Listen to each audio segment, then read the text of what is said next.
All right, let's get started. All righty, so for everyone online and in the room, welcome to what is our first annual shareholder meeting. And you might say, what does that even mean? For people that have worked in publicly traded companies, you know exactly what that's supposed to mean, but we're really borrowing something that Berkshire Hathaway has been doing for over 50 years. And it's bizarre because it's really what it says. It's a shareholder meeting where financial performance is discussed, but it is turned into something that is more of a cultural phenomenon. Even if you own only one share, and I say one, do you know what currently one share is going for? Is it about $36,000, $37,000? You can own a portion of a share, by the way. You're invited to this extravaganza, which lasts several days. It's in Omaha. It takes over the whole town, and people are really there to hear what Warren Buffett has to say, what he's thinking, answering questions from a kid in high school, or it could be the biggest investor from BlackRock. They're all treated the same. But what's really clear about that phenomena is this radical transparency. It's the ability to just talk about what the performance is, what the challenges are, and what's ahead. And that is, I'm going to say, odd in government. I don't know. It's quite rare. It's not completely unseen, but it makes government people uncomfortable to talk about the true performance of the assets that they're in control of. Today, you're going to see the many people from the senior management team at LDH. Those that are talking, I believe everyone holds, we'll call it a P&L. So there's money entrusted to them, funds that the legislature has allocated, and they have, I think, among the most weighty, important responsibilities for anyone with the .gov at the end of their email address, which is all of us, because they are running programs that take care of the most complex, the most vulnerable in our state. It's a big responsibility. What we're going to do, you're going to get a sort of sneak peek of our strategies for 2026. Some of it will be super crisp and we can go into great detail. Some of it, we know what's going on, but we're not ready to say because I have a boss that wants to make certain announcements. And so I'm going to let him go first before we talk about them. But you will see what we're going to be working on in 2026 and what we're going to be accomplishing. Everyone that is going to present will talk about what the performance has been in 2025. That should be illuminating. You will see what we're not comfortable with our performance and what we want to do better on. And then we'll talk about our 2026 strategy, office by office. And then as we're going to have people together on the dais here, then we're going to take questions for each of the groups as we go forward. And that's going to be a part where you'll have insightful questions. Y'all will be respectful, but demand an answer. I'll be standing up here, so all the people from LDH can't kind of go around and around, but they actually will have to answer questions. Our people will be uncomfortable because oftentimes our performance is not where we want it to be. And you all demand good, insightful answers from our team. And you also should expect to hear something in the responses that, and I'm talking to the LDH team as much as I am to the public, that it makes people uncomfortable to be able to declare what they're going to do differently next year to fix problems, to address lagging performance, and really to deliver to those that we're entrusted to care for and taxpayers, deliver an optimal product. When I came back to LDH, it was a reminder that what we do here is care for people. And we do it in myriad ways. And we'll start out. What do we mean by shareholders at the very start? We think that every Louisianian is a shareholder in what LDH does. Whether you think about it or not, has anyone with a show of hands been out to eat recently? Used your sink? mean, those are the most core services. You know, we inspect every restaurant, we oversee water systems all across the state, and then it just goes up from there.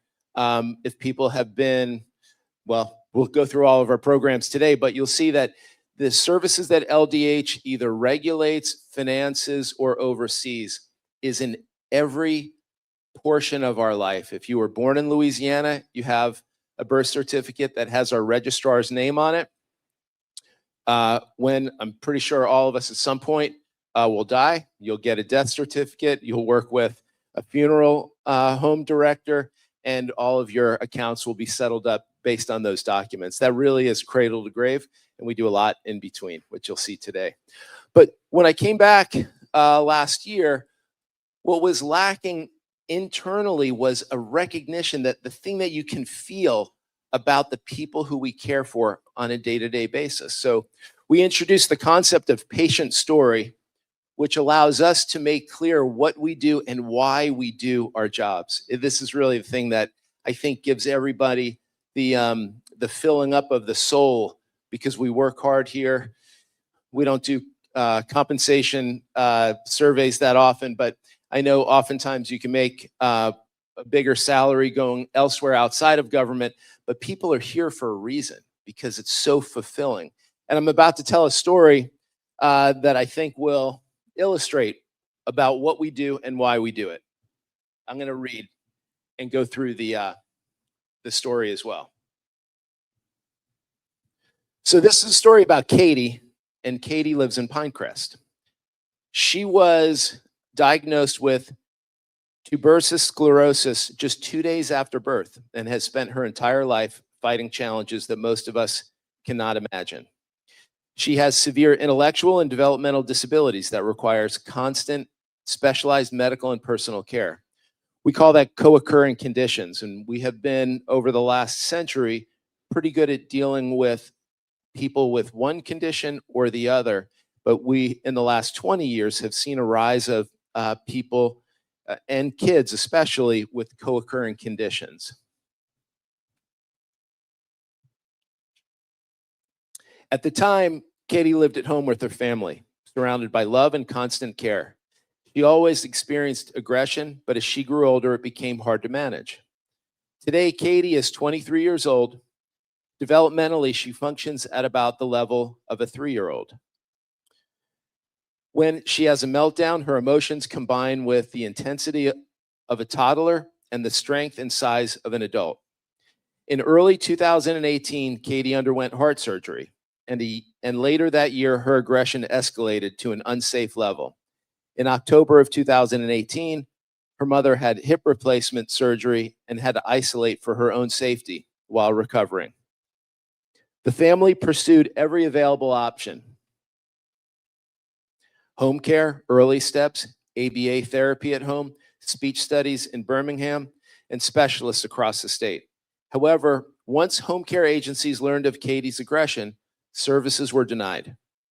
Or the family was told that they would need to find and manage their own staff, which was impossible. An autism specialist in Baton Rouge referred Katie to a private facility, but when she was denied placement because her behaviors were considered too severe, all other private options the same way. That's when her family first learned of Pinecrest. Unlike the private sector, Pinecrest cannot turn individuals away due to the severity of their needs. Katie was admitted to Pinecrest in March 2019. During the height of the COVID crisis, Katie underwent brain surgery, and Pinecrest played a critical role in her recovery by providing constant care, stability, medical oversight that could not have been managed at home. Katie's life is a powerful example of why the care we provide matters so deeply. While her journey has been filled with hospitalizations, uncertainty, and fear, it has also been filled with perseverance, dignity, and love. Pinecrest is not just a place of care. For Katie, it's her home. And it's her safety, and it's the reason why she's able to live with comfort and stability. Katie represents thousands of vulnerable individuals whose lives depend on compassionate, consistent, and expert care. And her story reminds us what we do here is truly life-sustaining. And so just take a minute. Katie's mom is here, and we have 3 members of the Parents Association at Pinecrest. And before you stand up, I just want to say that I was secretary about 15 years ago, and I visited Pinecrest quite often, and there was usually more, we'll call it concerns, maybe complaints, every time I went. And so when I went this year, or in the fall last year, I went with a certain level of trepidation, knowing that it's hard to run this facility, that it's never really financed the way that it could be. And I thought I was going to face a barrage of tough questions. Instead, what I saw was just unmitigated love. And the Parents Association really embodies that, because they're there for their kids. And their kids were thriving given the conditions that they have. And I wonder what happens to the other kids that don't have parents that are as active as you all. But going there and seeing what we do today, on a pretty limited budget, by the way, reminds us that this is the most important, these are the most vulnerable and complex patients that we care for. And we're doing it as LDH. And anyhow, it's a testament to what this department is really about. So can you just stand up and wave to the crew here?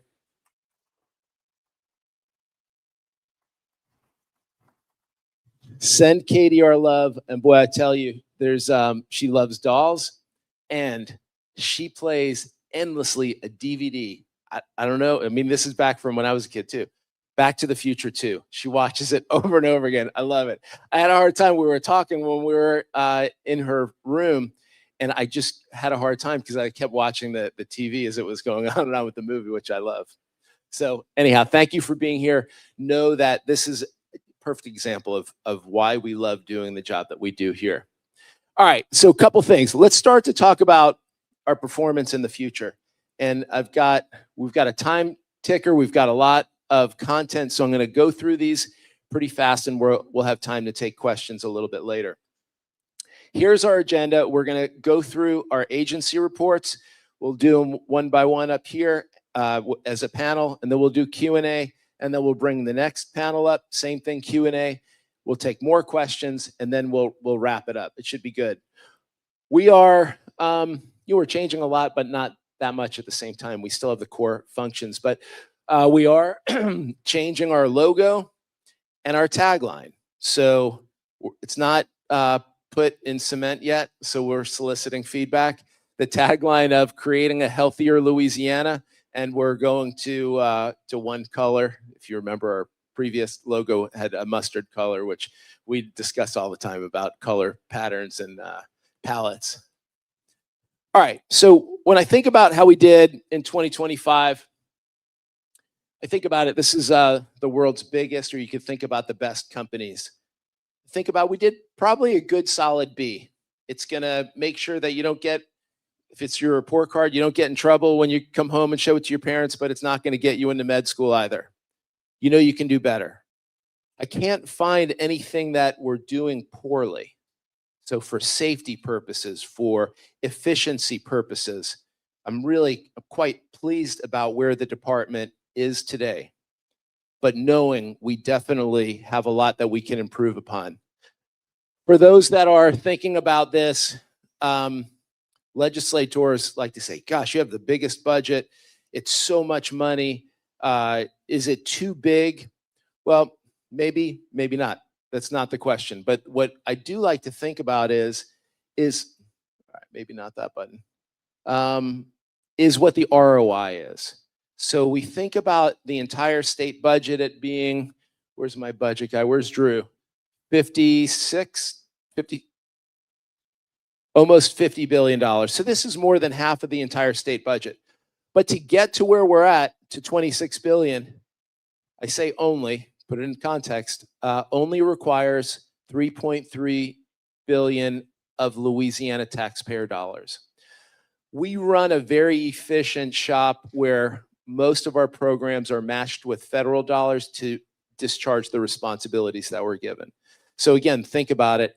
It's what is that, about a 8.9, 9.1 times return on investment. It's important. And, over $26 billion of spending, mostly in core healthcare, is important to keep our healthcare system moving and accessible to as many that it does. When I think about best companies, I'd love to get feedback on what companies you think provide the best examples that we could learn from. Actually, we have the Surgeon General here, so be careful when I say this company that I think is very laudable in its management practices. It's Chick-fil-A. Now, I'm not promoting everyone to get a spicy deluxe with waffle fries and a milkshake today, although it sounds good. Not good for you. Maybe once in a while, it's a good treat. But the way the company is run, the way the systems are put into place, the way managers are trained and brought into the company for a year before they're allowed to go out and do something else. If you want to buy a Chick-fil-A, it's something to read about. I'll put it that way. It's you'll find it fascinating, and there's a reason why that company has differentiated itself on a chicken sandwich, which is a very crowded market and very competitive. All of the slides are live online right now. You can go and download this presentation. I'm not going to quiz y'all on what is the federal match on OPH from 2026 to 2024, looking at rates of growth. But the reason why I brought it up is this, again, is a shareholders meeting. These are our financial performances. And you can see where we have managed growth of programs that in past decades have either grown in an unmitigated way and maybe in not the most responsible way. But if you look at the growth here, it's very incremental and very targeted. We have another standstill budget that we're going to see. We're managing our responsibilities under the budget that we're given from the legislature and outlined in the governor's budget. And we feel very confident that we can do a great job with what we have. So any of the growth that you see in here is generally coming from our ability to master other parts of our program that allows us to bring in additional or enhanced federal match, not from state taxpayer dollars. And we use that to really make our state's healthcare system as vibrant as it is today. Okay, so here's where I think we did well and where it needs improvement. We did a great job this past year partnering with the legislature, increasing rates for providers in the Medicaid program. We saw a great expansion of access measured in a number of different ways. In communities where there was no provider that would take Medicaid, now we see, and for providers that took a limited number of Medicaid patients, now we're seeing that expand. We think that Medicaid is an incredibly important portion of our state's healthcare system, covering over 1.5 million individuals. And we're excited that we've been able to capture the attention of so many more providers, and they're taking care of our people. Effective use of public funds. Not only did we work closely with the governor's office and the new inspector general, but we've just done a good job of shrinking any of the loose ends of our spending. We're really careful about being good stewards of public dollars, whether they're federal or state. To us, they're all taxpayer dollars. And we'll get in another slide, but we've racked up savings through Drew's efforts of over $100 million in 2025, and that will continue. We had probably the biggest move in state government in recent memory, moving the entire SNAP program from DCFS to LDH. And in talking to a senator from this area, and I asked her, how do you think it went? She said she got 0 phone calls of concerns or anxiety. And that's for recipients or those that are working in the program. So again, hat tip, phenomenal job. Monique and Drew championed incredible performance there. We had several outbreaks this past year: TB, measles, and norovirus. And we did a pretty good job, huh? I think we have the best epi team in the country. They're like some arm of the government that you don't know. They drop behind enemy lines in the dark of night. You don't hear about them, but these outbreaks stop so quickly, and we're quiet about the work we do. We protect privacy and we protect people's lives. And another hat tip, this is laudable, but you've been doing it every year. I'm looking for all those that are in the division. We've been doing it every year for so long, so it's just a recognition of continued excellence. Recruitment. You see a lot of new faces here, and it's not easy to get new leaders to join this department because the job is pretty hard. We are recognized as one of the departments that gets, it's like a punching bag, I guess. I say that affectionately because it's just part of the job, but we're really building a high quality team. And we have great people here to start with. And I will say, we do have several positions still open. If you have a job that maybe if you're watching online from somewhere else, we guarantee high humidity and low pay.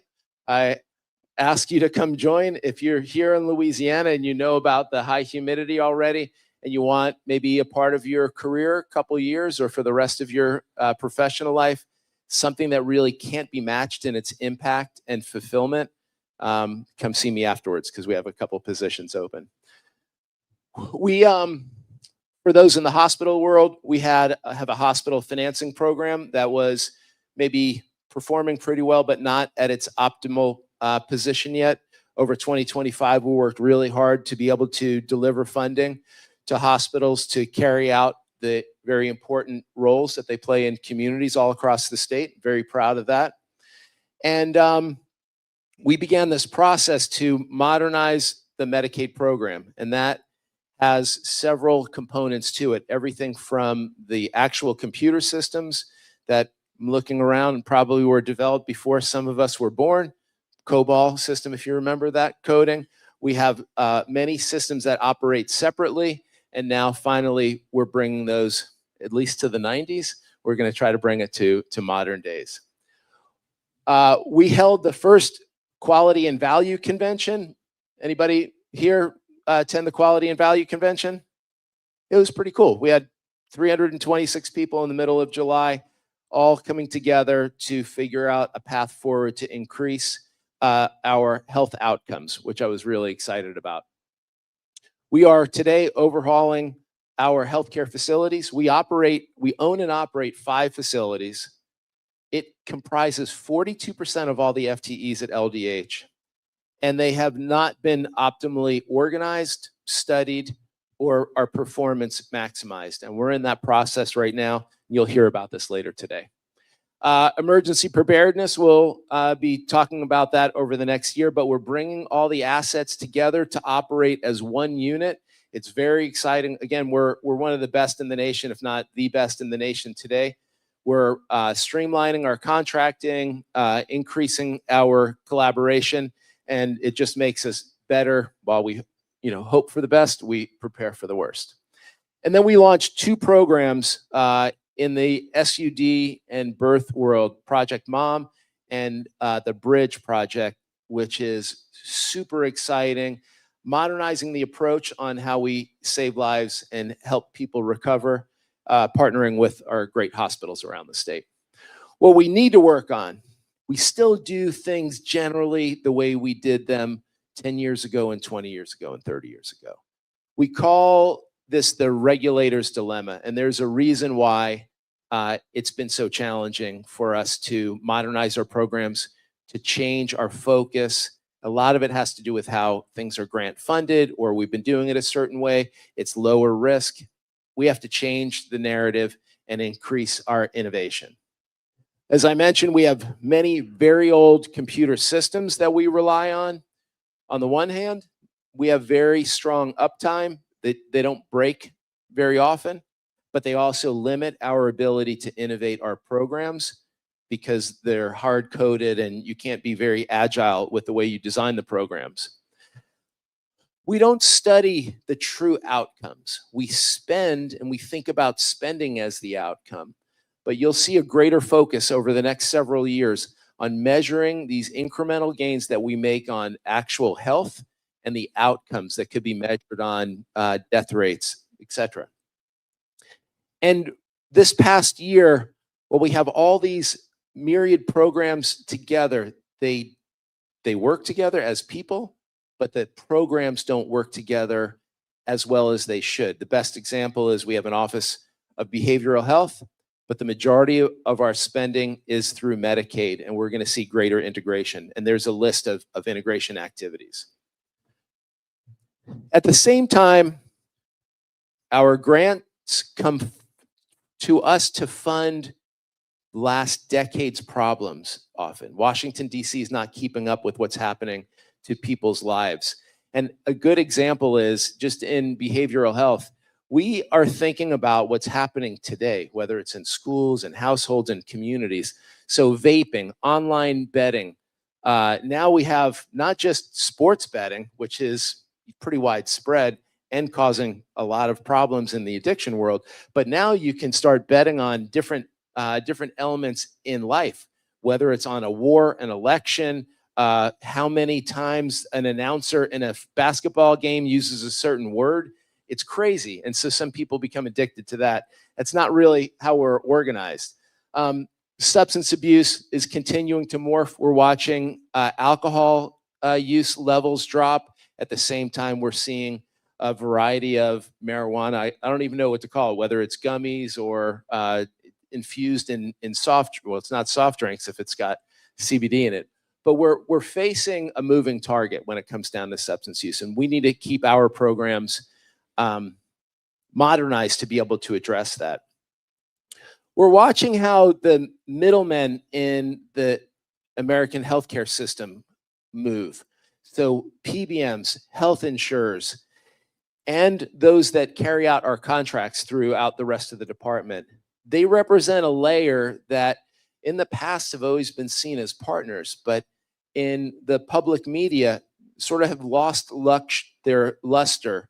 And we need to really reinvigorate those relationships. They're contractual, they have to produce value, and we can't use our contractors as just a crutch that we don't feel like doing it ourselves, so we hire out. Instead, it has to be producing value far beyond what we're paying. And PBMs are probably the best example. Lastly, if you think about what is on the mind of Americans when it comes down to healthcare, and I've been watching the polling data, and it's been changing quite a bit over the last maybe 1 to 2, 3 years post-COVID. Access used to be the concern, going back to the Clinton healthcare reform, Obamacare, but lately the cost is what the concern is. And it's really quite interesting because whether it's copays, deductibles, what's not covered, or the lack of transparency of what your cost is going to be when you enter an episode of care, whether it could be the emergency room, it could be a clinic, even an annual visit, which supposedly is covered and free, oftentimes ends up with some long list of items on the bill that you didn't know was a part of it, and then you're responsible for paying a good portion of it. But what we like to say here, I like to say it, it's Drew's line, is that we're the Louisiana Department of Health for all Louisianians. This is not the Louisiana Department of Medicaid. So we care about the healthcare experience and the health of everyone in our state, not just those that are enrolled in our program. Everyone likes to cite where we stand in America's health rankings, which by the way is 50th. But if you go and read this and peel back the layers and you think about, this is the Department of Health, and we're going to put aside for a second issues related to smoke coming out of a smokestack, education attainment, issues with incarceration, and instead we're going to look at just healthcare and health status. It paints a bit of a different story. We actually do really well. We're like ranked 22nd in the nation for funding public health on a per capita basis. Again, getting back to care, 44th in the nation for those that answer that they avoid care due to its cost. And that's generally not Medicaid people, by the way. That's people that are working hard, that don't qualify for Medicaid, and then don't get the care that at least they think that they need because of cost. We do well with primary care providers. We have challenges in rural areas for sure. But in general and by per capita measures, we do pretty well on the number of primary care providers. We're right in the middle with uninsured. 15 years ago, we spent a lot of time thinking about this. Today, this is an issue that we're under 10%. So when we're in the single digits, there are reasons for that. We think that we're doing pretty well. And then I'll just, these last two, and then we'll get to the next step. We are 4th best in the nation for breast cancer screening and 12th best in the nation for all cancer screenings. Reason for celebration, but don't. Because for premature death, we're 48th in the nation. That's bad. 48th is about close to the worst. For breast cancer deaths, we're 46th. So we have this huge gulf between doing great on screenings and then what is a question for many of us: what is going on in between? The follow-up care, the patient connection and engagement, seeing a patient through the course of treatment. We know we have some of the best oncologists and health systems in the country, but we have to figure out how to solve for that. All right. I guess I'm a little bit over on time, so we're going to go through the rest pretty quickly. We're going to lay out what the strategies are and how we think about approaching our job, and then you're going to hear from the real experts. So we think about this hierarchically. We're trying to create a healthier Louisiana. Now, the 3 big principles underneath are what we actually worked on the transition team to illustrate. So helping people move from dependence to independence. And this is long before work requirements in Congress, but we really think about people that are needing maybe to go to an institution, their thought, but we can help keep them at home instead of, say, a nursing home. We do think about people that are on SNAP and Medicaid that are stuck, but would like to work. They would like to move to prosperity. And so part of our job is to use our programs as a launching pad for that, not keeping them back. Plainly, we have to improve health outcomes, period. It speaks for itself.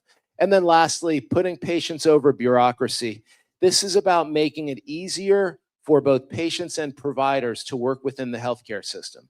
This is where we need to work more closely with our health plan friends and within LDH and the regulatory authorities that supersede it. We need to just make that part of life easier and more seamless and focus more of the attention on the care side of the equation. And this is Maslow's hierarchy, obviously, just as a way to think about it. Because then the next pieces are our Power 10 strategies. These are basically our go-to-market strategies for the next year. I'm going to whip through these. Again, they're available online, and then we're going to get to the more people. So improve health outcomes, you could see.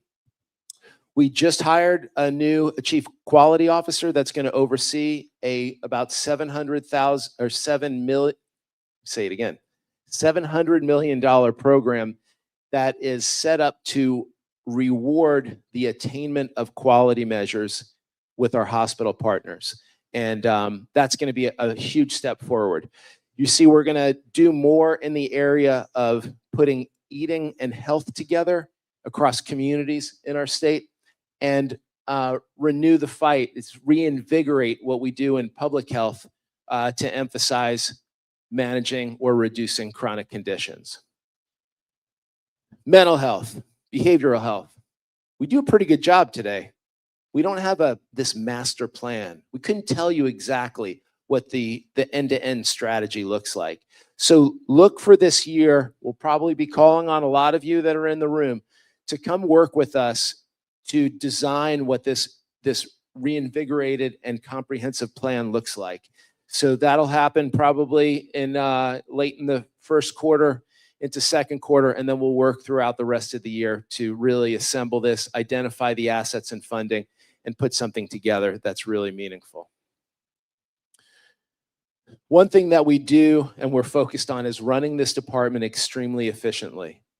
There should be $0 that are wasted, and any funding that we have needs to produce value. Just doing it because we always have this constant stream of funding is not good enough. So look for some ways that we'll be tightening the belt over the next year, but in general, we're on a good path today. We want to be recognized as being so so efficient and so optimizing the funding that we have that we gain recognition for those efforts. Bringing the SNAP program into LDH has given us the opportunity to really think about comprehensively how food and health come together.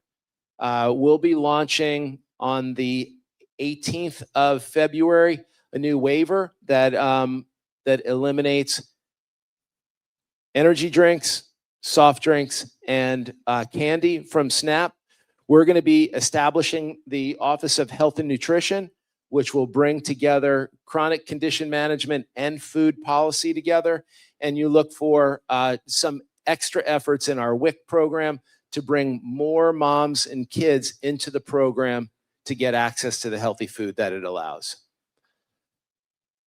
We have a huge new grant that was won in December of this year. We're launching that. We're going to really transform both health and healthcare in our rural communities all across the state. You're going to hear more about that in a few minutes.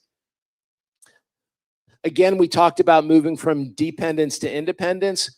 Well, we've got a fantastic team and a big set of work items that need to be done during 2026. But we're partnering with Louisiana Works, formerly the Workforce Commission. We're going to launch the Medicaid work requirements. It should be seamless. No one should lose Medicaid because of complexity or bureaucratic morass. We're going to offer as much concierge service to those that are ready to work and need our assistance. I mentioned before, we're really going to review what we do with contracting, PBMs especially. We don't know or have the visibility into where the dollars go or how that translates into what we're buying. And you'll see a vigorous approach this year for us to sort of reconcile our relationship between PBMs, patients, pharmacists, and then those that fund the system. And that just goes with all the ways that we contract here. Fraud, waste, and abuse. This is a double down play. We saved about $104 million just in one effort last year. We're going to do more of that. We're going to establish an inspector general inside of LDH to really be sure that our programs are working both on the financial audit side as well as the way that we do performance audits inside to get the most out of every dollar that we spend. You'll see LDH take steps this year that are about, again, healthcare costs for all Louisianians, not just for those that are on our Medicaid program. And think about ways that we have an interesting way for negotiating prices because of how much we buy, whether it's around baby formula, food products. We're right now working with the federal government to bring down the cost for cell and gene therapy for sickle cell patients. And right now our line of sight is what was $2 million last year is down to 1.3 million, still very expensive, but we need to provide access for patients that it's appropriate for. And then lastly, I mean, one of our core missions is just live longer. Like, you know, we want to reduce premature deaths. And to do that, we're focused on cancer, overdose deaths, and you're about to hear more from our Surgeon General around kind of the cycle for babies. We want to have infant mortality reduced as well. So these are the 10 power strategies. Expect to see different approaches, different behaviors at LDH because we can't keep doing things the way that we've been doing them all along. If you're comfortable with how we do things right now, be ready to get uncomfortable over the next year. All right. Thank you very much. I'm going to introduce you now. Many of you haven't met our new Surgeon General. She was appointed just last month. We're very excited to have her, and her husband is here. You want to raise your hand? We basically get two doctors for the price of one. Again, we like to run a very efficient health department, and I'm very excited for you to get to know her. Thank you. Appreciate it.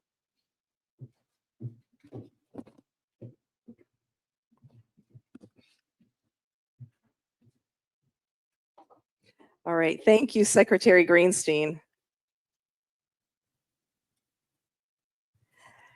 And thank you everyone for attending. It's an honor to be here, and I am deeply honored and grateful to Governor Landry for this opportunity to serve.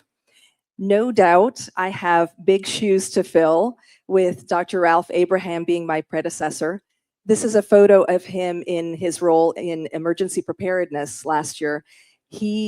This is where he loves to shine. He likes to be forward facing with his patients as well as with his citizens. So we thank him for his service.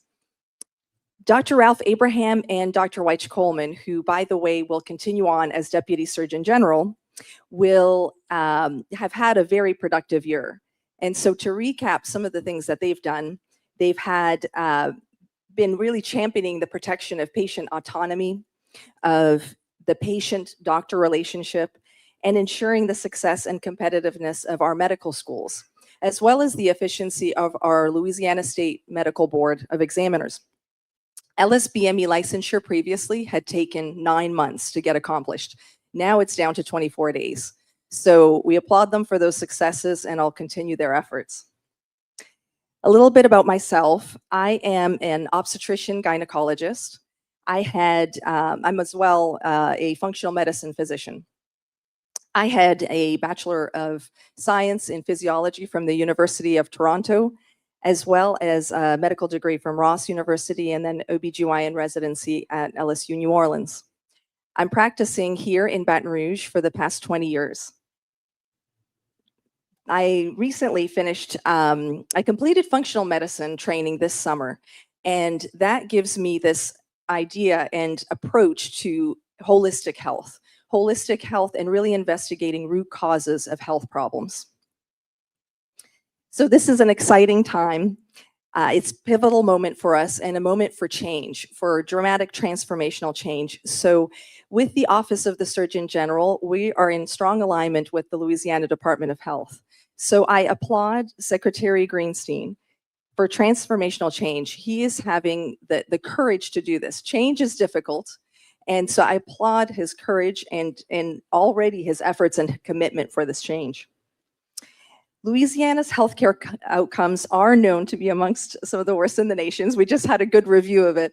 When it comes to chronic diseases like hypertension, obesity, diabetes, we do rank some of the lowest rankings in the states.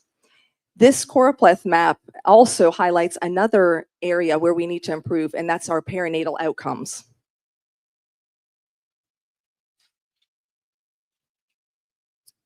So dovetailing from that, that's going to be one of the priorities during my tenure. The top 3 priorities are going to be women's health, rural health, and data systems. Women's health is foundational. According to the American Heart Association, women, especially mothers, are tasked with an estimated 80% of families' medical decision-making responsibilities. So we women, not only after taking care of ourselves, we're tasked with taking care of our children, making decisions for our aging parents, our partners, spouses. So at the end of the day, if we improve women's health, we really literally impact the majority of the population. So it is my pleasure to announce that this Office of the Surgeon General will be overseeing the Office of Women's Health and Children's Health and Community Health, everybody's. This department was established in statute by Senator Regina Barrow for the purpose of improving women's healthcare outcomes. And it's going to be done through data systems, policy, and education. I recently spoke with Senator Barrow and thanked her for her relentless efforts and her vision for this department. This is a photo from the department, one of their outreach events that was attended by Miss Louisiana. We plan to focus on both rural and inner city communities. We're going to be focusing on an informatics approach so we can reappraise where the gaps are. People are searching for a different approach to health. And one that approaches really looks at root causes. In the United States today, we spend over $34 billion on complementary and alternative medicine. We must do better, meaning the policymakers, providers, healthcare system as a whole, Secretary Greenstein, and myself as Surgeon General must do better. We should be partnering with patients and citizens. We need to return the focus back to foundational elements of health, such as nutrition with whole foods, daily movement, quality sleep, and stress management. But that's just for starters. We need to do this while integrating conventional medicine and innovation, holistic approaches, and evidence-based practices. This Office of Surgeon General will operate differently. We will take a lean, efficient team, small, agile, and collaborative. Our team will include clinicians, IT, media, and engineering personnel. We look to avoid duplicating programs, so instead we'll be looking at partnering closely with LDH to amplify the work that is already being done in Louisiana. Specifically, a couple of great projects like Project Mom, that is working to reduce pregnancy-associated opioid overdose deaths, a great success thanks to Dr. Pete Crugen. Dr. Veronica Gillespie also is working with the Louisiana Perinatal Quality Collaborative, and through this program, they have improved breastfeeding rates, and they have decreased severe maternal outcomes. So we'll be partnering with them and helping amplify their efforts, as well as looking and assessing for innovative new solutions where we can make truly impactful changes. So data is an important starting point. Strong data systems allow us to identify gaps in care and look at guiding population and even individual-based care and clinical decision-making. We will work with LDH to build data systems that Louisiana can lead and perhaps even other states can replicate. I love Louisiana. This is my home, but my beginnings were quite different. I was born in Poland. My parents immigrated when I was 5 years old to Canada. From there, later I immigrated to the United States. I met my Cajun husband, Dr. Joe Griffin, who is from South Louisiana, and he is here working as a vascular surgeon for the past 15 years in Baton Rouge. We both grew up in tiny towns with modest beginnings. I recently spoke about our love for the Louisiana people with Rudy Macklin, who is a legendary Hall of Fame basketball player that is a longtime employee right here in LDH. This is him at governor's games that he coordinates, and I'll be planning on really amplifying and helping support impactful initiatives like this in the community. I believe the strength of the state is its people. I plan to travel the state, rural communities, and inner cities, and listen, build relationships, and learn not only the challenges, but actually also the solutions and resources that may already be there. In this way, we can find solutions that are local. I believe solutions must be local.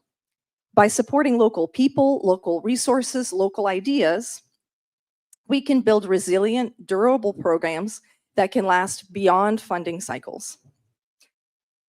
I plan to champion existing LDH initiatives such as Food as Medicine and the Center for Health and Nutrition, as well as employee wellness efforts. So in summary, the Office of the Surgeon General will engage with the latest technology while intentionally restoring the human connection that gives healthcare its meaning. This office will be approachable, translatable, and accountable. I invite ideas and partnerships so together we can build a resilient Louisiana by Louisianians for Louisianians. So thank you, and I'm looking forward to a very productive year. All right, so next we will have, thank you. Thank you, and again, thank you all for attending. Next we have Julie Foster Hagan. She is the Executive Director of the Rural Health Transformation and Sustainability Effort. Thank you, Julie. Thank you. Good morning, everybody. Thanks. I'm also joined by Camille Conway, who is our Director of Economic Independence, Seth Gold, our Medicaid Director, and Tanya Joyner, our Office of Public Health Assistant Secretary. So we'll share some information with you. As noted at the beginning, we'll then stop and all four of us will take questions after the end of our presentations. So a little bit about the rural health transformation and sustainability. We were super excited to find out at the end of December that we were awarded with $208.4 million that will be just in year one that we'll be able to make investments for rural health transformation. This is a 5-year budget, a 5-year grant period that'll operate for 6 years. We'll have to spend funding. Each year they're going to determine how much we get, but if you extrapolate the 208 million, this is looking at over at least 1.4 billion over the next 5 years that will be able to make investments in rural health. And what our mission overall really is that we want to make sure that every Louisiana citizen, regardless of whether they live in urban or rural areas, has the same access to high quality health and health care. And we really believe that through the 5-year investments we'll be able to make through this, that we'll build sustainable access to care so that our rural communities can thrive. You'll see a lot of focus on sustainability. So we're not just looking to make investments in this 5-year period, but we're starting to think about how we're changing over time. So where this money came from is in the One Big Beautiful Bill Act. They had an allocation of $50 billion for this investment. Half of that just went to all the states who applied. So all 50 states applied. The other half was based on how rural your state was and some other quality factors. So because of that, we were really excited to have one of the top awards in the nation when you look at what we had, what the amount of money that we got in Louisiana compared to our rural data. We were able to rank 16th overall in terms of the funding that we got. So we were very proud of that. The other thing that is very interesting about this grant is that, as I said, each year there'll be a new determination. So by August 31st, each year we'll have to give a report to CMS that says, how did we do? What do our funds look like? Were we able to get money out of the door? What do our outcome metrics look like? And then based on that, they'll do an assessment. And so each October, they will then tell us how much we get. So if we can excel and we're ready to excel in Louisiana at what we're doing, then we could actually see even more than that 1.4 billion if we're able to get out in front of other states. So our mission is really, again, to think about the sustainability. We have 1.1 million rural residents in Louisiana. And we really want to focus on those with chronic disease, behavioral health needs, and access to high quality care. And we want to make sure that our rural residents are able to get this close to home. Right now, we know a lot of folks in our rural areas are having to travel 2, 3, 4 hours to get the specialty care that they need. And we want to make sure that they can get it close to home. So we really will be re-envisioning, while it's exciting that we have $208 million going out, we also see this as an opportunity for the Department of Health to really serve as facilitators in those rural communities and thinking about how we engage with folks. And again, when we look at health and healthcare, it's really looking at the gamut of things, including the social determinants of health and all factors that play into health and healthcare. And we'll be looking at building partnerships in those areas.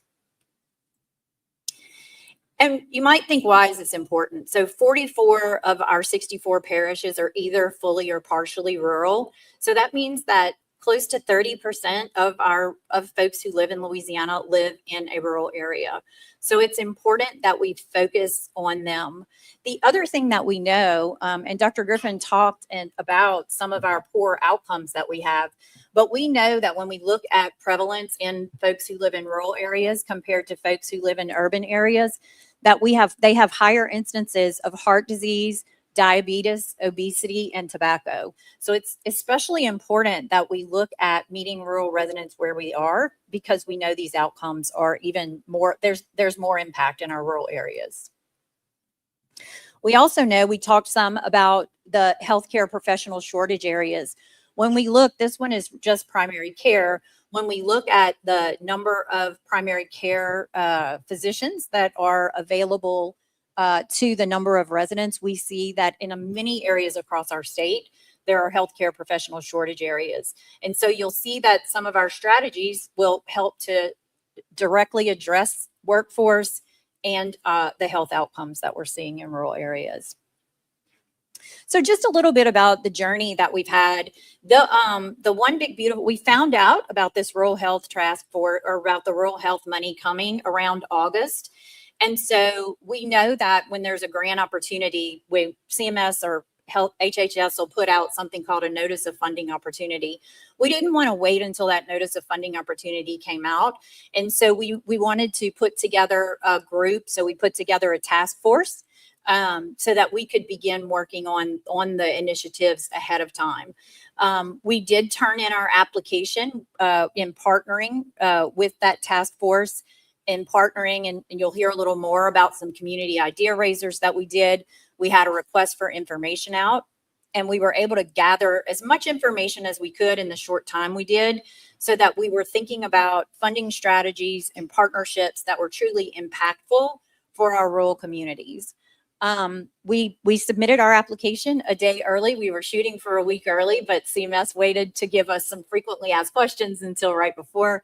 So we submitted our application, and then on December 29th is when we got our award letter.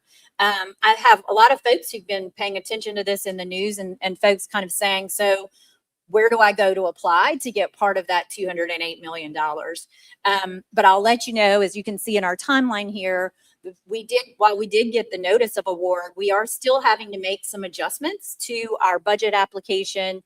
CMS still has another review that they want to do. They're in the funding opportunity. There were certain restrictions around how we spend the money, what we spend the money on. And so they want to give themselves a little more time to make sure that all of the strategies we have are in line with that. So we anticipate around March is when we'll be able to actually begin pulling the funding down. So no need to worry that you've lost out on an opportunity to apply for the money. We'll be having a lot more presentations around that as we get more clarification from CMS.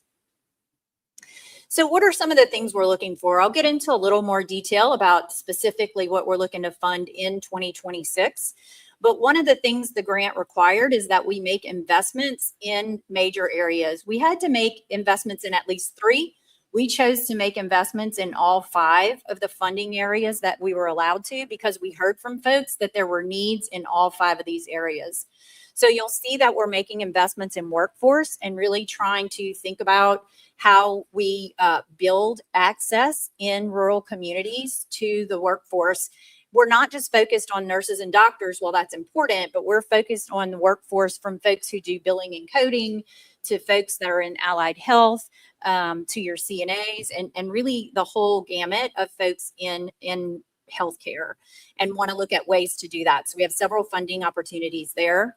We'll also be looking at technology innovations. Dr. Griffin talked a lot about some data platforms and technology, but we do know that the folks in our rural communities have much less access to technology than those in the urban areas. So we'll be looking at having access to electronic health records, having the people who live there have more access to technology that might help them engage in telehealth, or have some data literacy or education for them.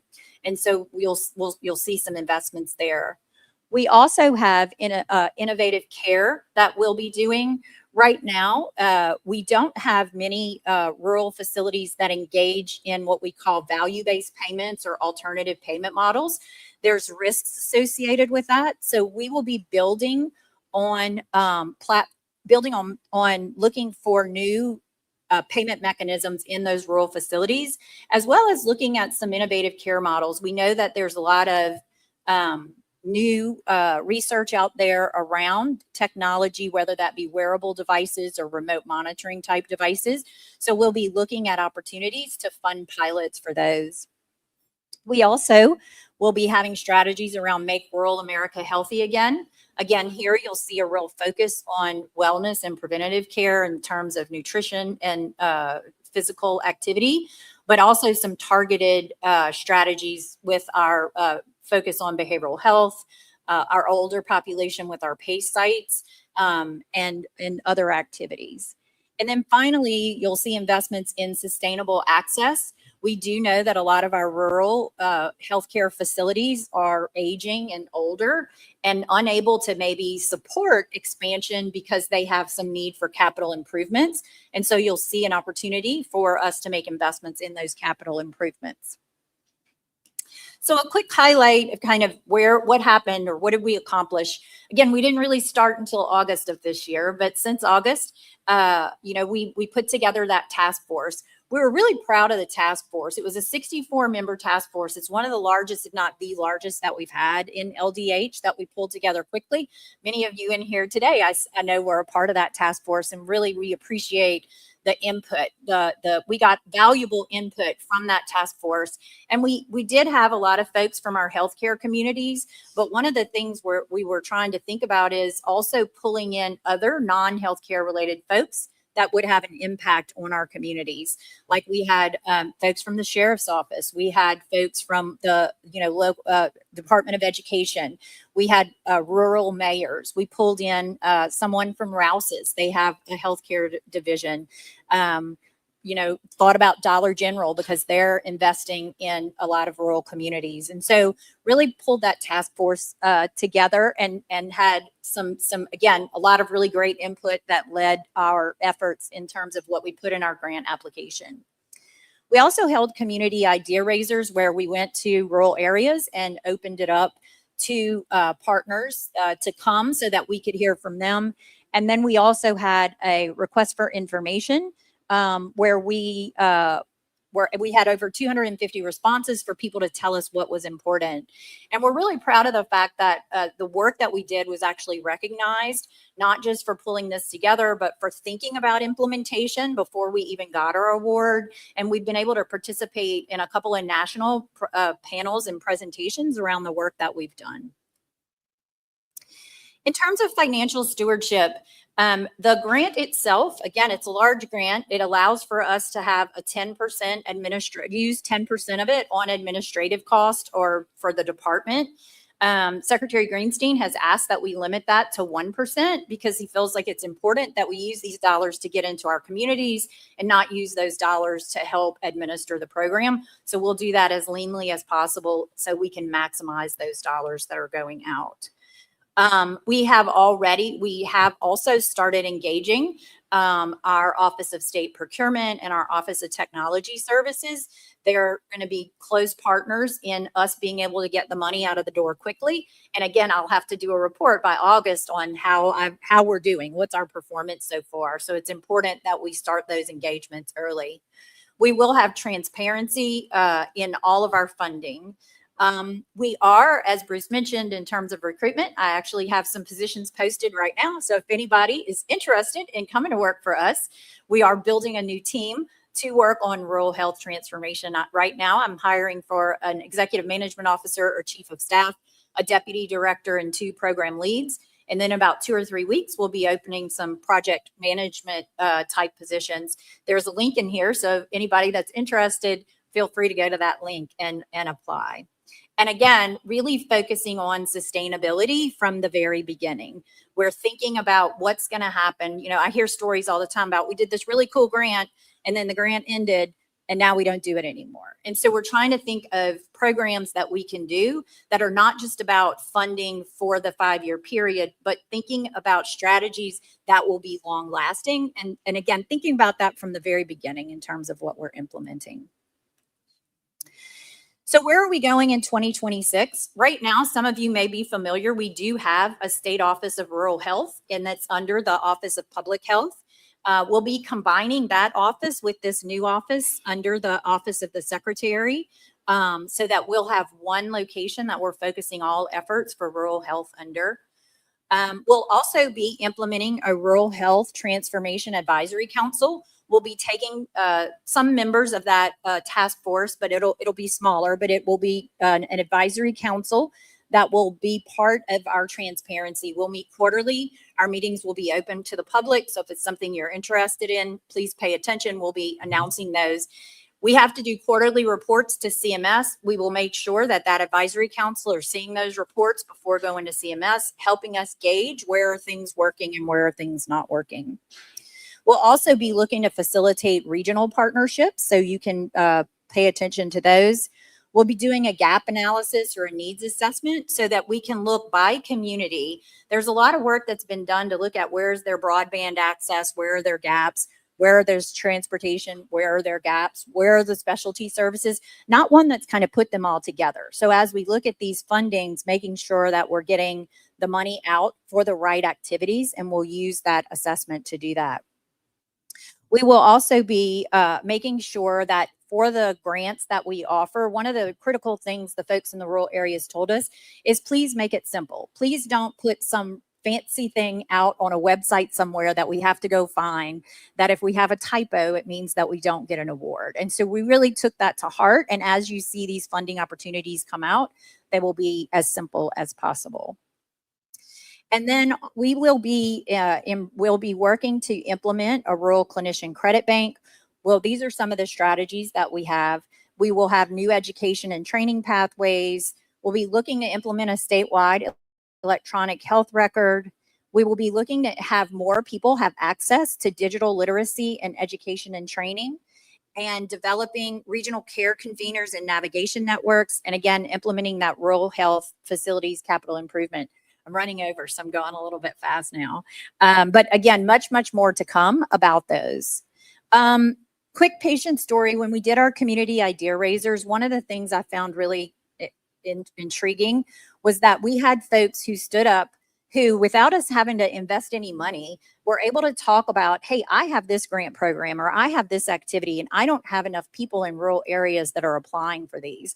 And someone else standing up saying, I know 10 people that I can send to you. So again, we really do want to use this as an opportunity to think about pulling folks together and building those partnerships, whether it be through the use of the funds or really simply from us just helping to make those connections and partnerships with folks. Another thing I encourage you to pay attention to, I won't read all of these to you, but we will be reporting out on very specific outcomes and metrics. We will be looking to shift the needle for a lot of the things that are putting us in 50th place or last in areas around, emergency room visits, our primary care services. And we will be looking at what our baseline is, as well as looking at making improvements that we want to see in years 2, 3, 4, and 5. And we, again, will be reporting on all of those so that we can be as transparent as possible with our program. If you want to know more information, we do have a rural health transformation at la.gov is a dedicated email that we have here in Louisiana. If you would like to reach out to CMS with questions for them, they have set up a Maha Rural at cms.hhs.gov, and you can send questions to them as well. Thank you very much. Next up is Camille. Good morning. I will try to be succinct and get us on track. Thank you. My name is Camille Conaway. I have returned to the state. I call it my third tour of duty back in November. So I've only been back, I think I'm in week 9. So it's exciting to be here and I see a lot of familiar faces. It's good to be back in this community of work. I want to start by saying this is not a typo, economic stability at the top, economic independence as the title, because that is how we are moving. So as y'all may be aware, this sort of started back in 2024. The governor put out an executive order, brought a task force together to look at how are we moving people from economic dependence, from dependence on public benefits to economic independence. After that task force, the one-door legislation passed in 2025, I believe unanimously, a bipartisan push to really codify that work. And the first step is our office, the Office of Economic Independence, where we have brought over all of SNAP, as the Secretary mentioned, from DCFS to join with eligibility and Medicaid to create a single one-stop entry point for the 2 largest benefits programs that the state operates. We have, as you heard earlier, I think 1.5 million people in Medicaid. We have 750,000 SNAP recipients, and together 650,000 are in both. So we have been serving the same people in separate programs, in separate systems, in separate government silos for a very long time. And it's our goal, and we are the first step to changing that going forward. I do want to talk primarily about SNAP in my presentation, and I'm going to defer to our new Medicaid director, Seth Gold, to talk about the Medicaid pieces that are part of economic independence as well as Medicaid overall. But just to give you a snapshot of the SNAP program, this is what people traditionally think of as food stamps. It's the Supplemental Nutrition Assistance Program. We currently have 756,000 people benefiting from the SNAP program at a total cost of $1.78 billion annually. Each family receives a different amount of SNAP. It's not just are you eligible or are you not, but depending on your household composition, your income, other aspects of your sheltering costs and so forth, each family receives a specific allocation that is for them in particular based on their real life experiences. And that average is $377 a month. That is 1 in 5 households in our state that are benefiting from this federal program. We have 4,400 retailers that accept SNAP across the state. That's a tremendous partnership for us. And the Secretary mentioned healthy foods. I'll talk a little bit about that in a minute because they're a critical partner in ensuring that our people have access to vital nutrition. The benefits for SNAP, what is on that EBT card that you see people use at the grocery store, that is 100% federally funded currently. The state shares in the administrative costs of the program, but the actual benefit is entirely federal. In addition to SNAP, our office does serve what you would traditionally think of as welfare or cash assistance. It's actually very small compared to what it was historically. At this point, we serve 8,400 low-income children who live with a parent. That's about a $13 million annual cost. And then another 3,000 low-income children receive cash assistance support who are living with other relatives who are not their parents. That's called the Kinship Care Subsidy Program. Oh, I'm going the wrong way. Here we go.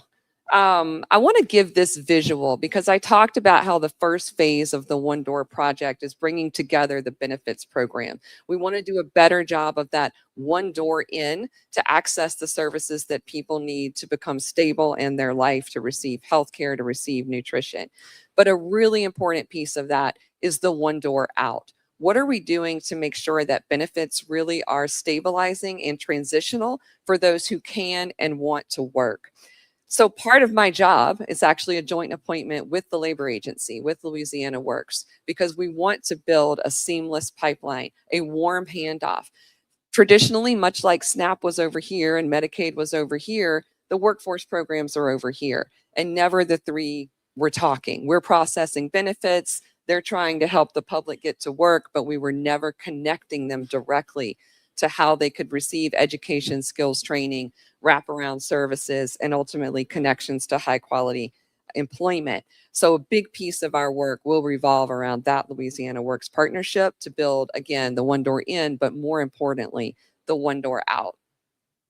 So for our 2025 performance, I did come in November, so I get to brag on the team that was in place before.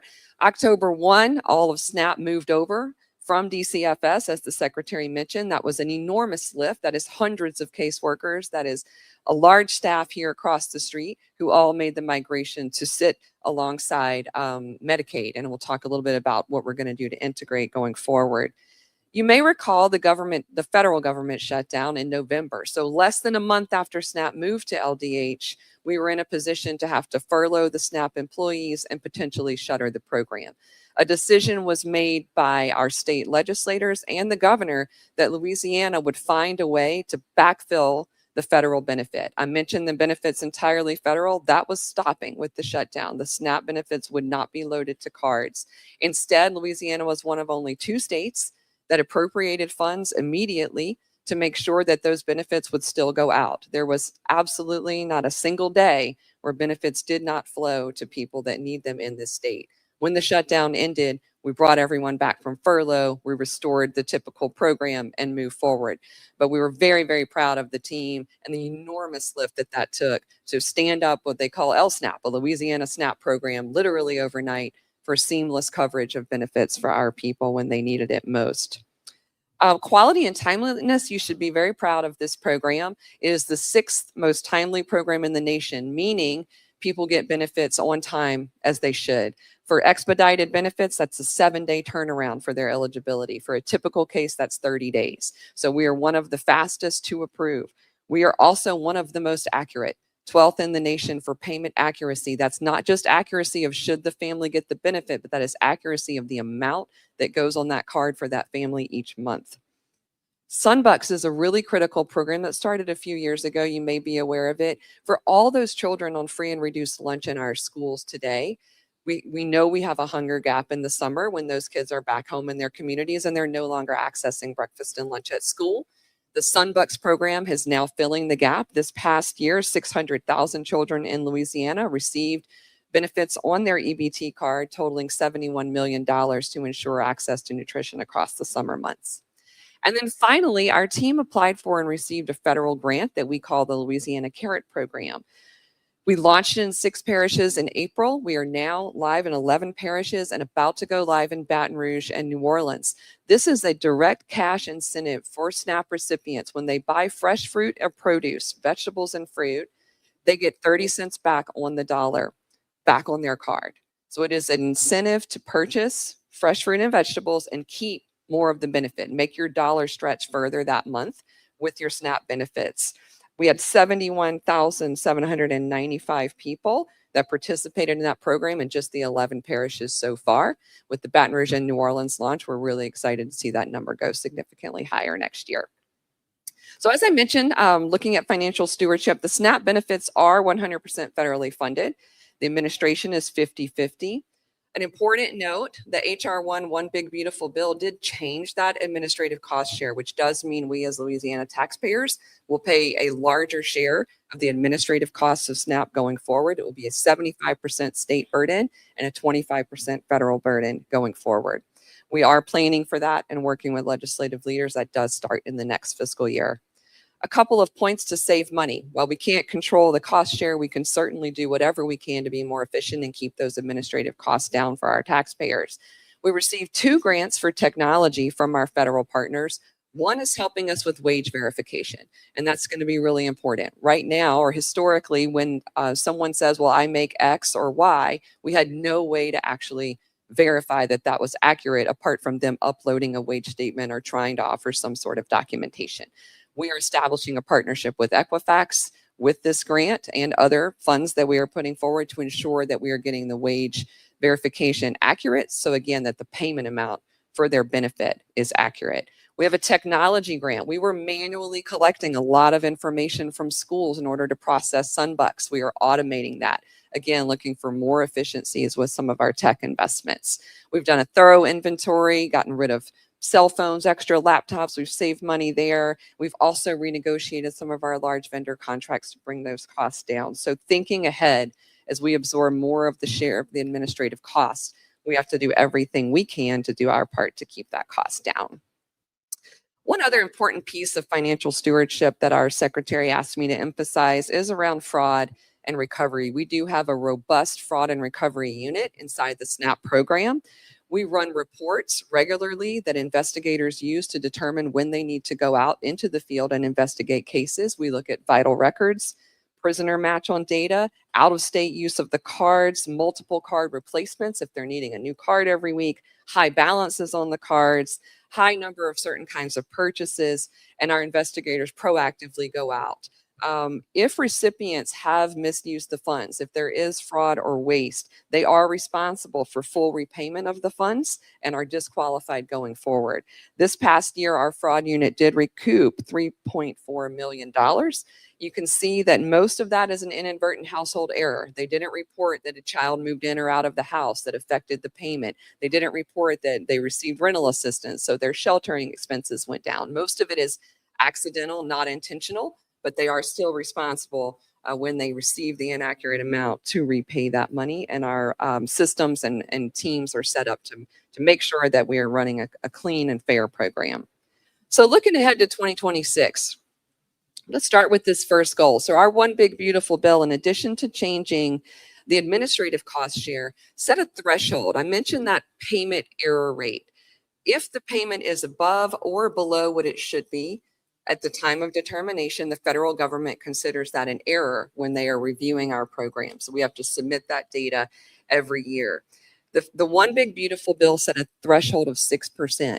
If states have error rate above 6% going forward, the federal government will not pay 100% of the benefit. The state will have to pay a piece of that benefit, and that will be 5%.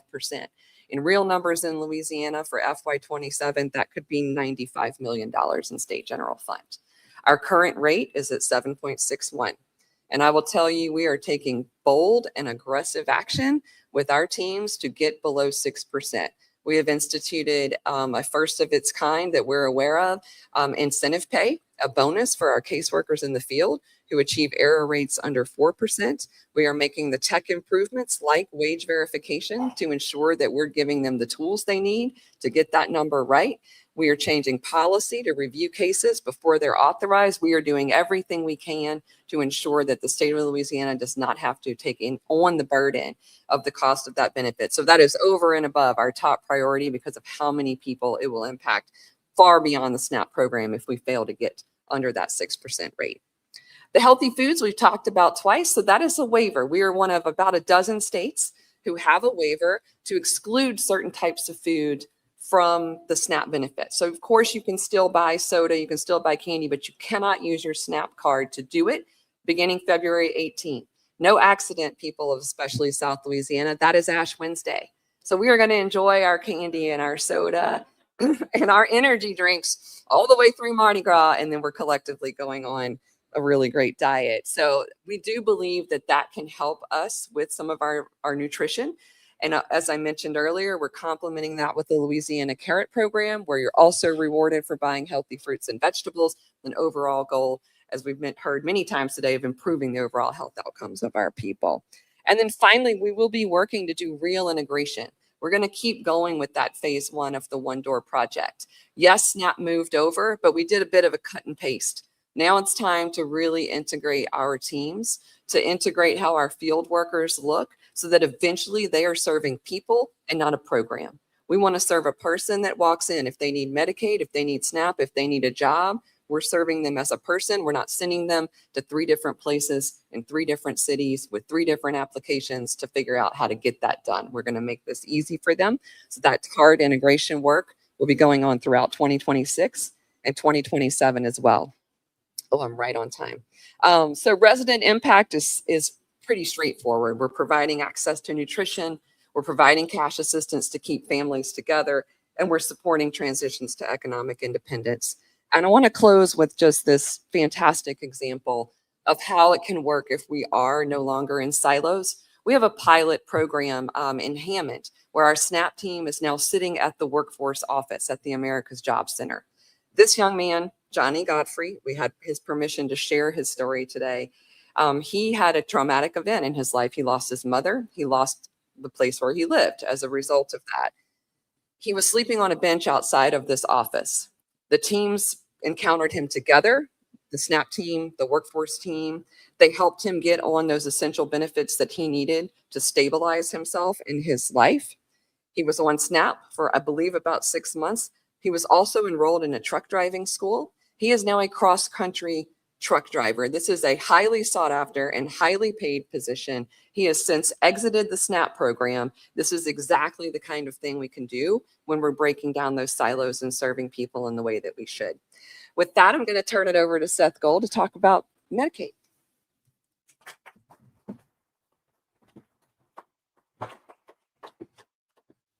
Goodness. Here's our clicker. Good morning, everyone. Here I am, not Camille.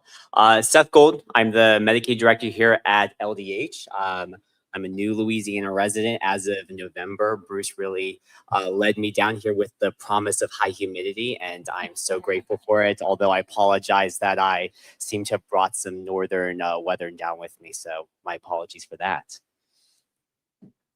Want to start talking about first about what is Medicaid, just to make sure we're all on the same page about what this is and what we do here at LDH. Medicaid is coverage for low and moderate income individuals. It covers low-income adults, children, pregnant women, the elderly, blind, and individuals with disabilities. And what is Medicaid versus what is Medicare? I'm sure you hear those terms interchangeably. Medicare is primarily our insurance for our federally run insurance for seniors. So it's an entitlement that when you go from 64 to 65, you're entitled to federally run health insurance as an aging adult. Medicaid is a shared partnership, though, between the states and the federal government.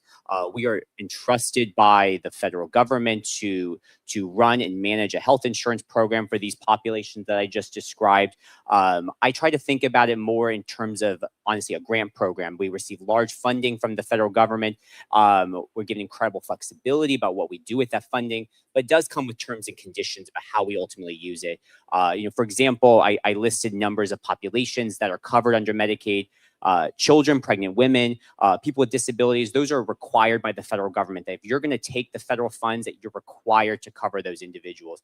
Medicaid expansion, some of these adult populations that I'm sure we're all familiar with, those are elections that the state chose to make in terms of covering additional populations. Similarly, there's required services under Medicaid and optional services under Medicaid. Sometimes those terms and conditions change over time, and we'll talk about some of the ways that those terms and conditions have changed from the federal government and how we're going to see them playing out here in Louisiana. But it really is a shared partnership, and we're really grateful for our relations with our federal partners there.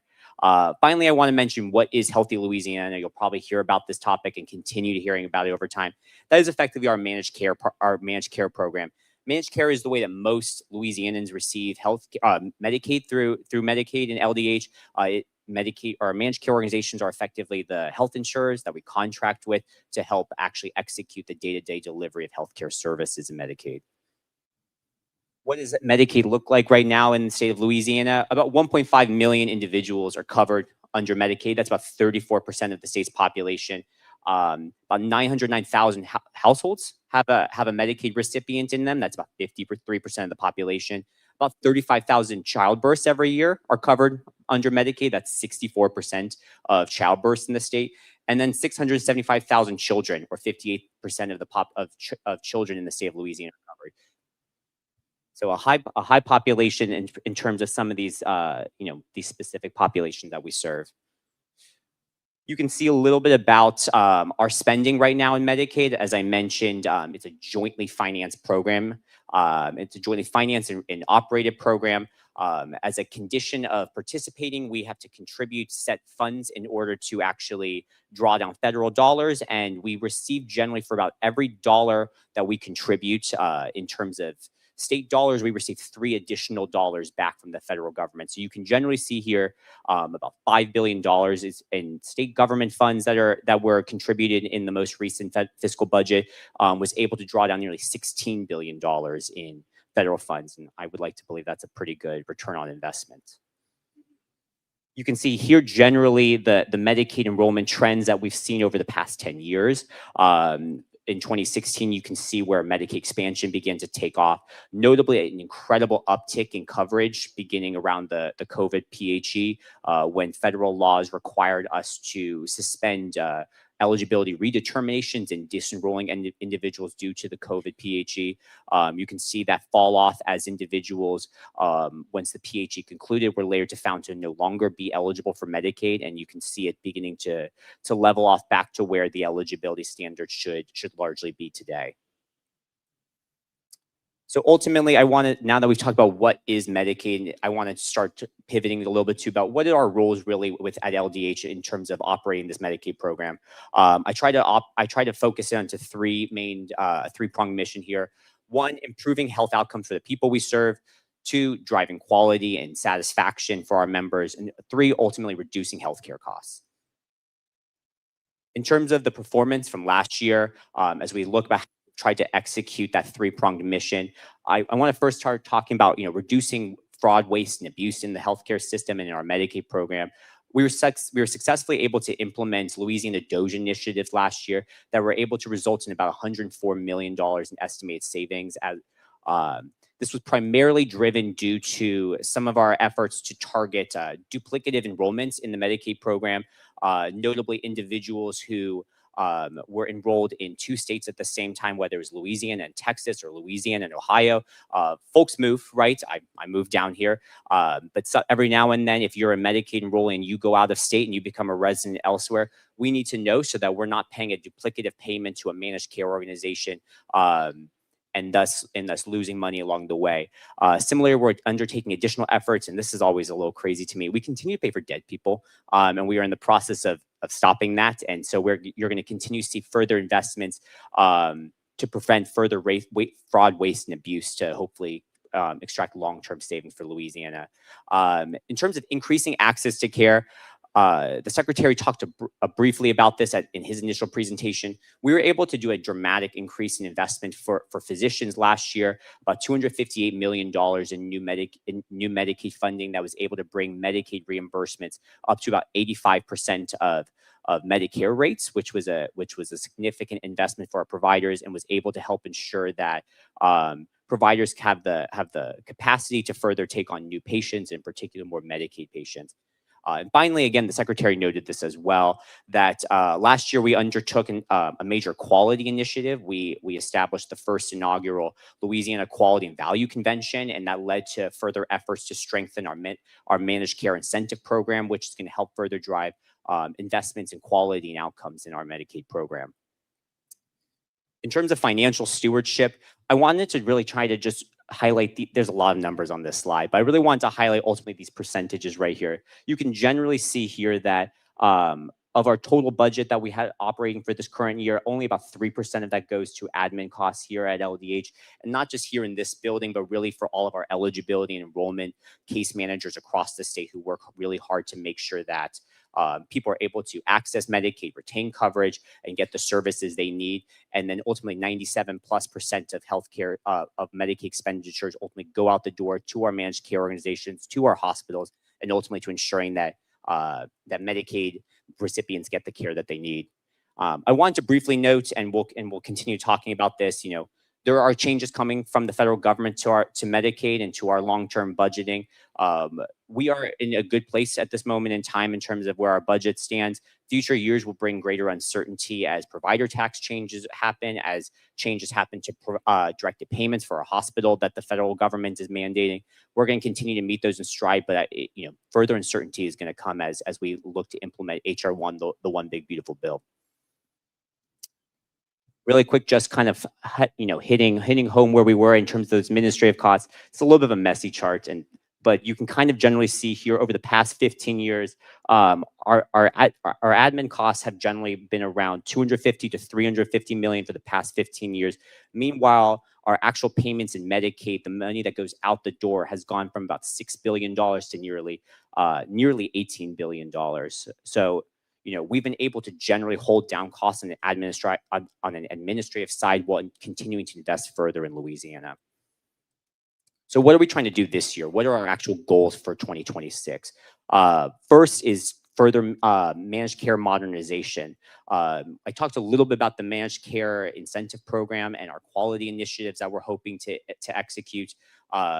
Last year, a major effort from the quality convention was revamping this MSIP program, increasing a withhold payment that we have to ensure that funds are more targeted towards quality outcomes. We're going to continue to make sure that we're focusing greater on investing those funds in behavioral health services and prevention and chronic disease.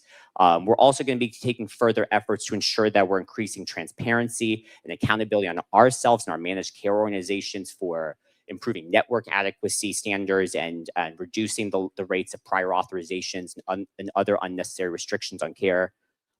In terms of pharmacy priorities, we're going to continue to look at how do we make sure that healthcare costs are actually going down, that we're holding ourselves accountable to the costs that we pay out. We're going to begin participating in new CMS initiatives that will be able to help us access these new most favored nation pricing for new drugs so that we can actually reduce the amount that we pay for prescriptions and make our dollars go further. We're going to also begin to modernize the pharmacy benefit by sometime this year engaging in an RFP process to improve how preferred medications are selected and how savings are returned back to the Medicaid program. And finally, federal changes that I've been alluding to. The major initiative that we're really going to take over this next year is going to be the establishment of new work requirements for working age adults that will hopefully help move individuals from dependence to independence, and then furthering our efforts to engage in reducing fraud, waste, and abuse. Now, I want to talk about the work requirements because these are going to be potentially the most significant reforms that Medicaid has undertaken since expansion, if not even further back than that. Beginning on January 1st, 2027, LDH will implement new work requirements for working age adults in Medicaid. Members will be required to demonstrate generally 80 hours a month of work, schooling, job training, or volunteering, or a combination thereof. Of note, I'll also note that in lieu of working 80 hours a month, an individual is going to also be able to demonstrate that they had an income equal to the minimum wage times 80 hours, which is a monthly income of about $580. The work requirements will exclude children and seniors. It will exclude pregnant women and parents of children under the age of 14. It will exclude caretakers of dependents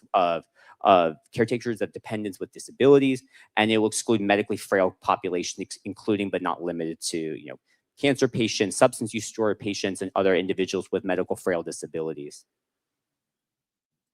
So what is this going to look like in terms of who's actually going to be impacted by these work requirements? Of about 1.5 million Medicaid recipients in the state of Louisiana, we're talking about 446,000 individuals who are in this expansion age adult program. We know that from there, we're going to continue to winnow this down further and say that about 297,000 of those individuals are going to have some form are going to have to demonstrate some form of compliance to the work requirements.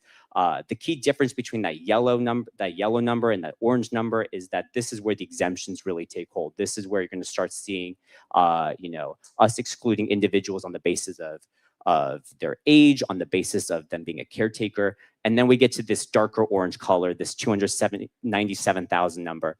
Of note, I will say that we already know a lot about this population, that 297,000 population. This is going to be people who we have payroll data. If you're working, we're generally going to have information about your payroll. We're going to be working incredibly hard to pull data sources to determine your exemption and to make sure that you're not doing paperwork that isn't going to be required on you. That's going to bring us down to about 211,000 folks that we're going to need to try to demonstrate further efforts of compliance on their end. I'll note, though, that 211,000 number actually is including individuals who are medically frail, because we have not yet determined the appropriate measures to effectively screen and remove those individuals. So by the time all said and done, we are going to be talking about a significantly smaller population that we're going to be requiring further verification to demonstrate work requirements. As the secretary's alluded, as Camille has also said, our priority is making sure that this works as seamlessly as possible for Louisianans, and ultimately making sure that this is not a burdensome process to demonstrate compliance. And ultimately, if folks aren't working, our goal is to make sure we're finding them, targeting them, so that we can hopefully connect them to jobs and move them from dependence to independence. I kind of hit on these a little bit, but the main thing I want to hit on this slide is ultimately our timelines. This year's going to be busy for us in terms of making sure this works. About 6 months before this begins, starting around May, initial outreach is going to start going out to members whose coverage is going to be renewed in January. For those individuals whose coverage renews in January, they're going to get a notice saying, hey, this is going to be happening. We want to make sure you're aware that this is coming down the pike for you. Around August, 3 months beforehand, there will need to be a beginning of a demonstration that the individual is meeting those requirements. And then by November, they'll receive a packet saying, hey, it's time to renew your Medicaid eligibility. Please do everything, including verifying your income, verifying your address so that we know that you live in Louisiana, and verifying that you've satisfied the community engagement requirements or the work requirements. In terms of, going to pivot just a little bit to, some little promos on our end.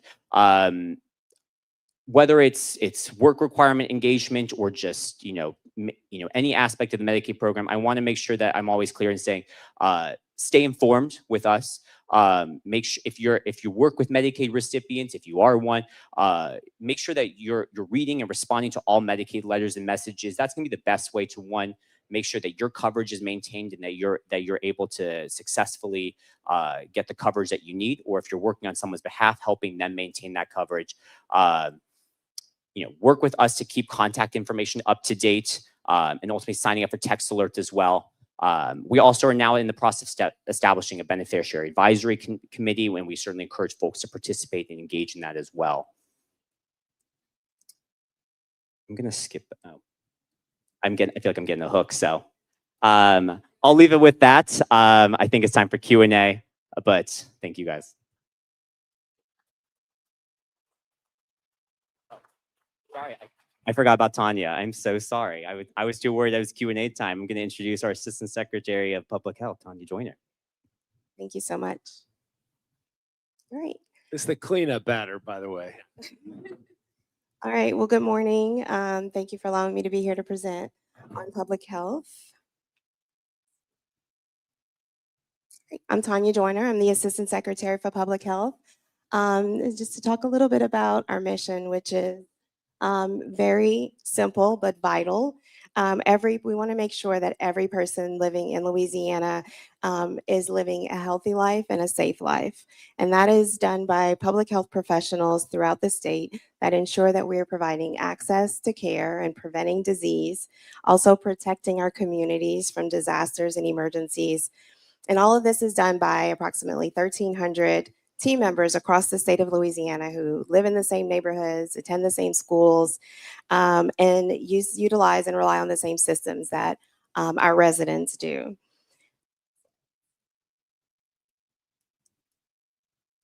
So this is just a snapshot. The Secretary spoke a little bit about this earlier. Public health really does impact every resident in Louisiana and all of the people who visit our great state. A lot of that work is done quietly. It's routine, sometimes overlooked, but also very visible when we're responding to infectious disease outbreaks or responding to a hurricane or emergency. Other times we operate behind the scenes, making sure that our food is safe and we're ensuring safe drinking water and providing access to care through our public health units. This is just a snapshot of our team because we know that in order to do all of this great work, we need a high-performing workforce of leaders who have deep expertise that collaborate and have a shared commitment. I'm very grateful for these leaders. We have a chief medical officer, and we have 5 centers within the Office of Public Health that is led by a deputy assistant secretary, as you see here on the screen. We know that the success of OPH is not only measured by how we respond, but a lot of times it's what never happens when we are prepared. And so those outbreaks that you never hear about in the news, the illnesses that never spread, and then the lives that are never lost. So just to kind of show you the breadth of what we do in Office of Public Health, so those 5, this is not all of the programs, but all those 5 centers, we have a multitude of programs,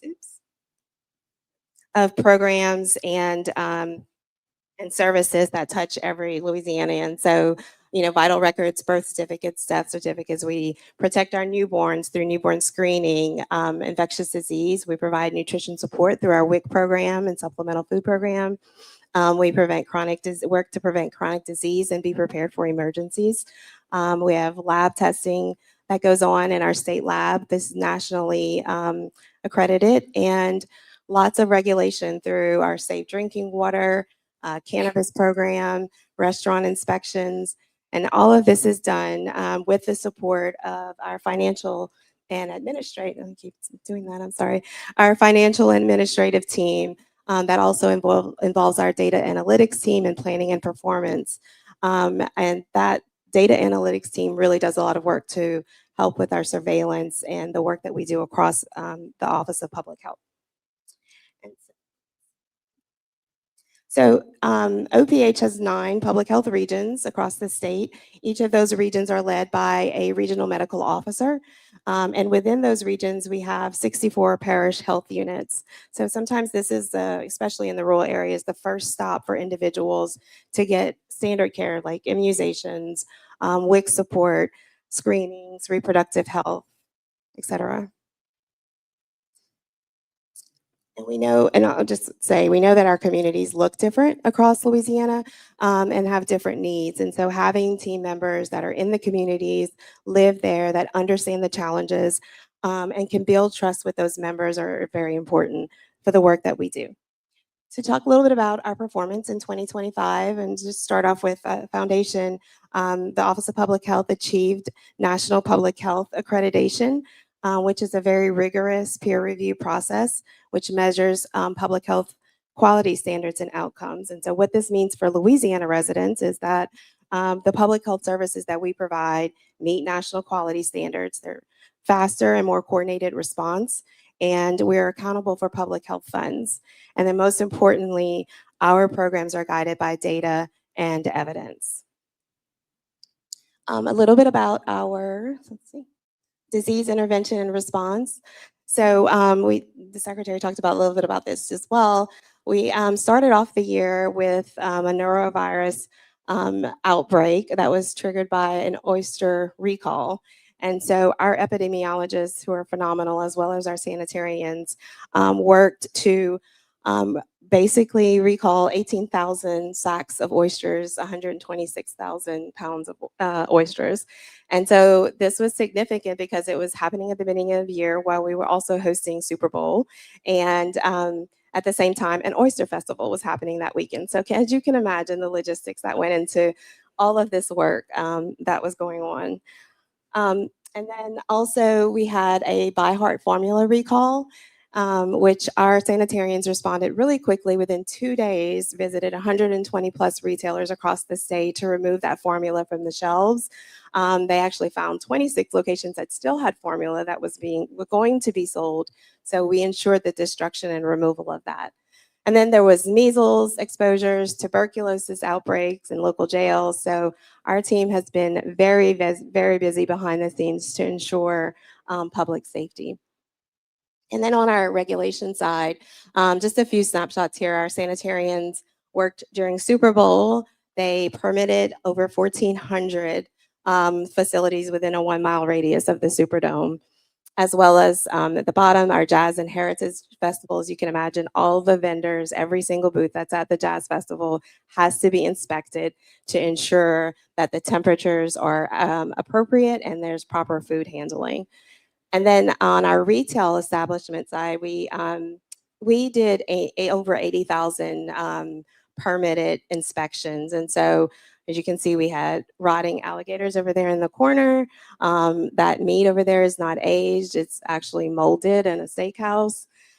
So these are the kinds of things that our sanitarians are doing every day to ensure that you're eating at restaurants that are safe. All right, so financial stewardship. We had a total budget of $599.2 million for FY26. 61% of that is made up of federal funding through various grants that help us do clinical services and screenings. 12% of that is SGF, and of that SGF, we have approximately $7.8 million that's required for state match. And then the rest of that funding is basically to do the services that we provide: retail, food, water, sewage, lab work, SCI treatment. And then the rest is interagency transfer. We have some self-generated revenue through our permitting unit and then statutory dedications. So just to talk about some of the key investments that we did, approximately 81 million went to our WIC program to purchase food for that program, and then 75 million goes to insurance and med assistance for those individuals living with HIV.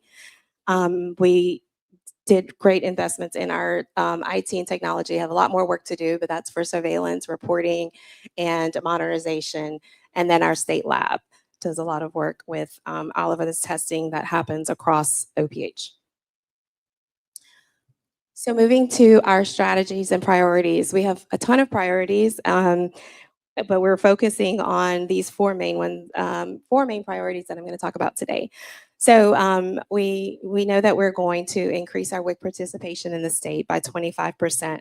Currently, where we stand, we're at 46%, which is fewer than half of the eligible families who are receiving benefits today.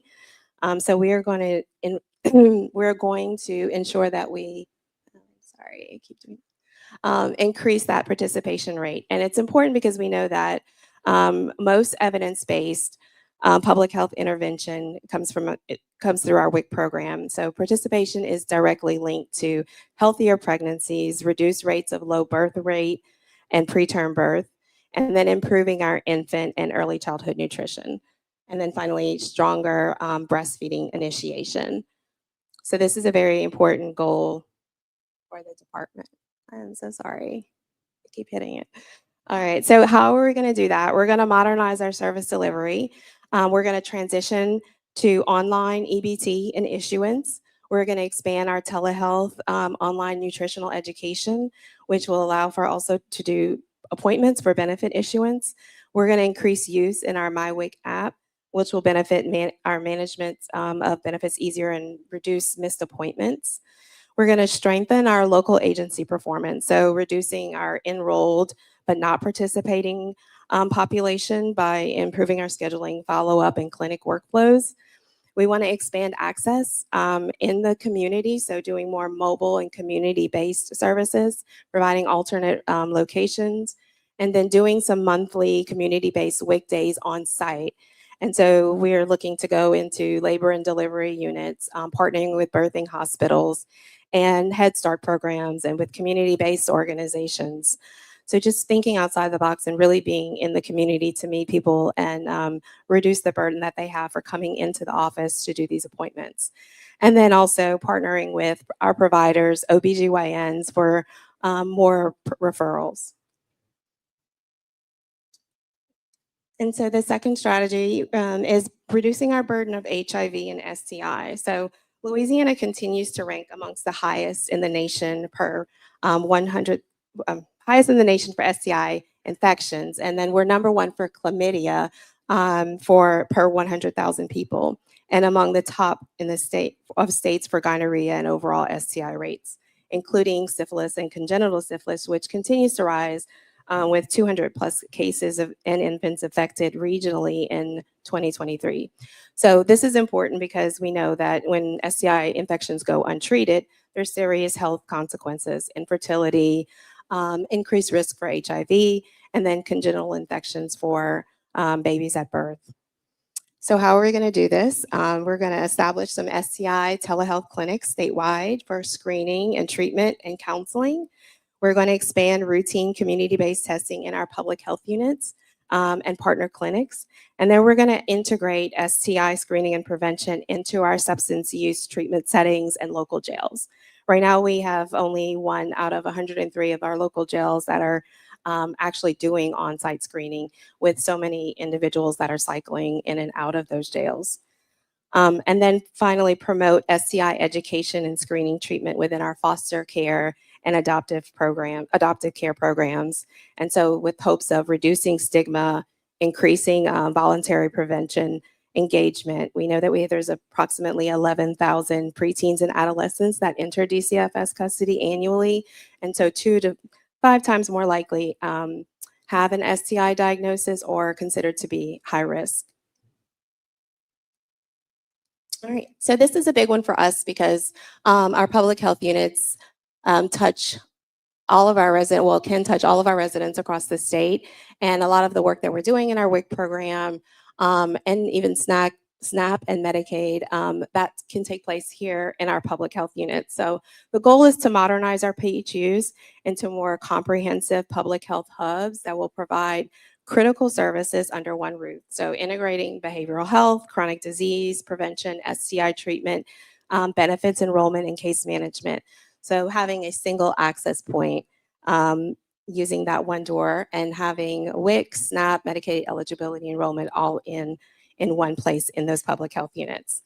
So we're starting with an assessment where we can identify what our strengths and gaps are, looking at our hours of operation, our service delivery, expanding cross enrollment and co-navigation, and then rebuilding our brand. And then finally, we want to focus on chronic disease and reducing our tobacco use amongst youth and adults by 3%. So we remain the leading cause of preventive deaths is done due to tobacco use. And so we have approximately 25% of adults using tobacco, 25% of high school students, 13% middle school, with their first try being between the ages of 12 and 13, and vaping being the most common. So some of the strategies that we will use to reduce this is expanding our cessation services, providing youth and prevention education, and limiting youth access to tobacco, and then protecting all individuals from secondhand smoke. So it's a lot more detail there, and happy to share those with others at a greater time, but just because of time, I'm just going to run through those.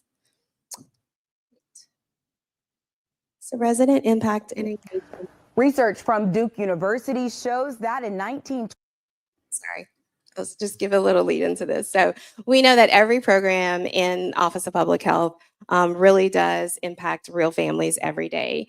And so vital records is one of those areas where the secretary talked about being cradle to grave, from birth to death.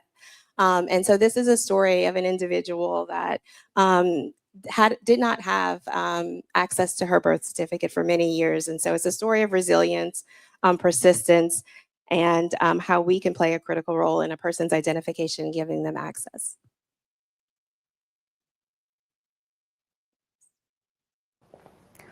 Research from Duke University shows that in 1924, there were only 124 hospitals in the U.S. that allowed people of color to enter. They were in larger cities, so this meant that many children were born in homes and did not have this piece of paper. So what does that mean? Well, no passport, so no cruises or international travel, and difficulty getting a driver's license. If you somehow have a social security card and lose it, it's very difficult to replace it. This was the reality for one Houston woman until now. Today, I'm getting a chance to see my birth certificate. I have never had a birth certificate in my life, and I'm 79 years old. All right, Mom. After all, I can get it this time? here's your birth certificate. My name is on it. This The is way it. This Leona is May. name on it. This is Leona May Smith. Oh my God. Oh, it. oh my goodness. All right, so that's just a quick story, heartfelt story that really helped a person to be able to have access to different opportunities. So we want to continue to work with you, our stakeholders, legislators, and helping us to protect lives and ensuring a stronger future for our Louisiana residents. Thank you.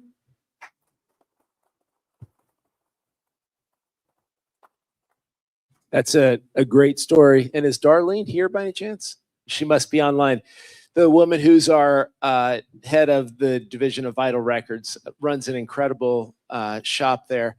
And when I was there last for a visit, all of the paper records were required by law to keep for 100 years. And so going through these records, handwritten, the ink is still as clear as day, and their occupation and where people are from and their situation from 100 years ago is really telling about what life was like here in Louisiana then. I wonder if there's a way, if Darlene is listening, they become public record at 100 years. And these are beautiful bound books, with handwriting in it. I wonder if we can make them available on display here at the department when we hit 100 years and keep them for, let's say, a year from 100 years before. That would be pretty cool. All right, so not exactly on time, but you recognize we have a lot to say. We're going to shift some things around. We're going to take some questions now, and then we're going to take as many questions as anyone wants at the end. So we'll not leave until all questions are at least addressed. Hopefully we can answer them. Let's just take 5 or so minutes now, and then we'll go to the next panel. But again, for anybody, all of the presentations are available on our website and online, so you can get to them. And if you have questions right now for the panelists, I'm happy to take them and direct it to them. Anyone? Yes.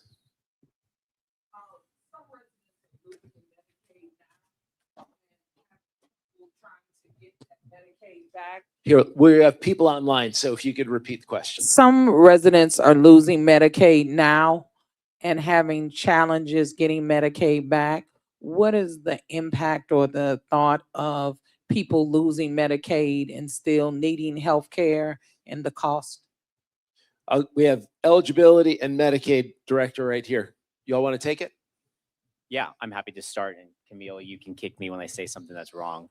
I would say in terms of when or why folks lose Medicaid, I think we have to look at them on an individual case-by-case basis, and making sure that if they find themselves ineligible, understanding why and how did they get to that situation. Up to this point, there have not been any of the federal changes that would impact federal requirements in terms of eligibility standards. So what is likely going to be happening is that there is going to be either some ineligibility on that individual's behalf. Maybe their income exceeded eligibility limits, what have you. Maybe there was an inability or for them to respond back to inquiries regarding their income or responding in a timely fashion to eligibility information that's required under federal and state law for them to respond to. So it's hard for us to necessarily, I wanted to start off by saying that in terms of when we look at eligibility, we want to make sure that folks are eligible, and if they are, making sure that they're able to get their coverage quick and in a timely fashion, and that they're able to retain it. If they are found to be ineligible, it's important for us to work with our caseworkers to understand why and how do we help them maybe find alternative forms of coverage. And then ultimately, we try to work with our partners to make sure that we're able to support uncompensated care where we can. We have a phone number or something we could put up for people. Yeah, we can definitely put the phone number. I would also just add to that, we know there's, what we call churn. People fall off, people come back on. Oftentimes that's because their contact information is not updated in the system. And so already for Medicaid work requirements, a year from now, we are really encouraging people. I'm messaging to them, make sure we know how to reach you. We send texts, we send emails, we send letters, but they do have to have a way to get those renewal packets. They do have to have a way to understand what they need to do to comply and by when, so that we can avoid that cycling in and cycling out disruption. Camille, what's our return mail rate? I don't have that number on me, but it's very high. Significant. It's very high. So a And we know message this to is a everyone great out example. there, if you've changed address or phone number, please use our hotline and update your information. So when we send you information, you can respond back. And if you're eligible, we could keep you on. Yeah. Nice to see you. Hey, I have a question about the exclusion of junk food. Junk food's kind of a squishy term. I think we all think Doritos are junk food. Some people might feel differently about granola or trail mix or whatever. So can you explain who's setting the standards, and if there are standards, and how does that get communicated to people who are using their SNAP benefits, what they can and can't purchase come February 18th. Yeah, Ash Wednesday, before they get to the cash register. Yeah, before you respond, remember that we don't use the term junk food because I don't know how to explain it, but it's pop, energy drinks, and candy, and they have very specific definitions, and so we'll go over them. Yeah, they do. So, and each state's waiver is slightly different. We have states that are just doing candy, states that are just doing soda, states that are just doing energy drinks. Our three are candy, soda with artificial sweeteners, so carbonated beverages with artificial sweeteners in them. There is a long list of things that don't fit that category also, and Louisiana cane sugar is not part of that. So the definitions are on the website. Energy drinks is actually one of the single highest contributors to fraud. So there's both a public health benefit in limiting that, as well as a limitation on fraud. They're very expensive. You can buy them in bulk and resell them. So there's a multiple reasons why that one was included.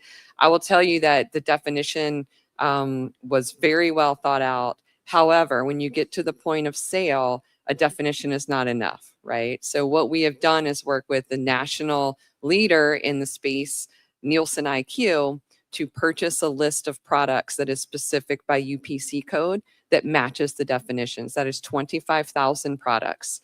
That Excel sheet is going out to our retailers probably today. We are finalizing it, but certainly this week.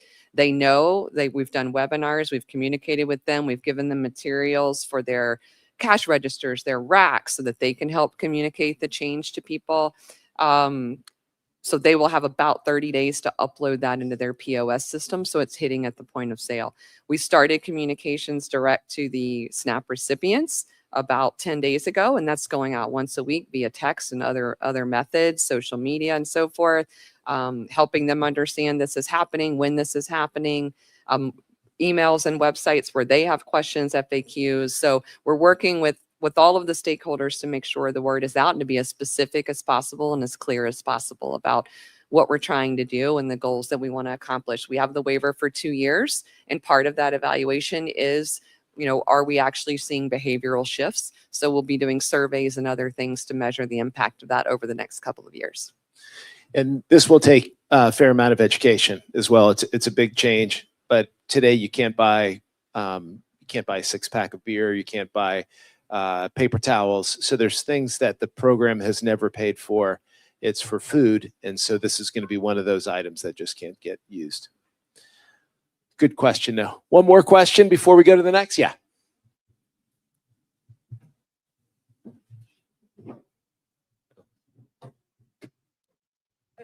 Good morning.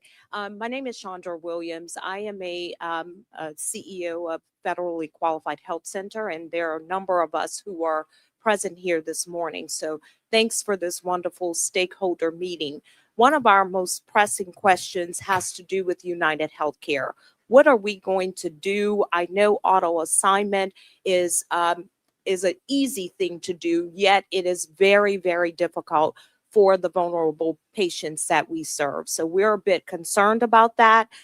Outside of that, or besides that, or in addition to, United Healthcare is also a very high valued incentive. They have a great incentive program which has funded several quality initiatives. So that's we consider this as potentially 2 fiscal impacts to our ability to provide great work to the vulnerable residents of Louisiana. All right, great. There's 3 pieces there. The first is United's not out yet. There's still an opportunity for the plan/corporation to meet the requirements of the Attorney General and resolve their dispute. If that doesn't happen, let's first step through the process. Like you said, it's easy to auto-enroll, but we have a very complicated set of logic that happens underneath it before those decisions get made. And I know there are leaders of other health plans here today. I think you should begin working with them right away to even improve upon what you saw as the best value-based initiative that resulted in resources to increase quality. And I highly encourage you to do that with each of the other health plans as well. But Seth, why don't you talk about how the algorithm works? Yeah, and I'll go into the algorithm, but also talk about the timeline that current United members will experience over the next 90 days. So as of January 15th, so a few days ago, through February 15th, current United members are being afforded an opportunity for a special enrollment period where they can make an election on their own behalf for a new plan. If they want to go to Healthy Blue, LHCC, what have you, they're provided that opportunity to make a new plan election. That plan election would not begin until April 1st, but they can make that election in advance. For individuals that don't make an election on their own accord during that special enrollment period, beginning February 18th, when our new SNAP waiver goes into effect, we will begin a process of an auto assignment for those remaining members. The algorithm will prioritize a few things. 1, expediency to make sure that we can do this as quickly and efficiently as possible. 2, keeping members with their family members so that you're not sending mom, dad, and kids all to separate plans.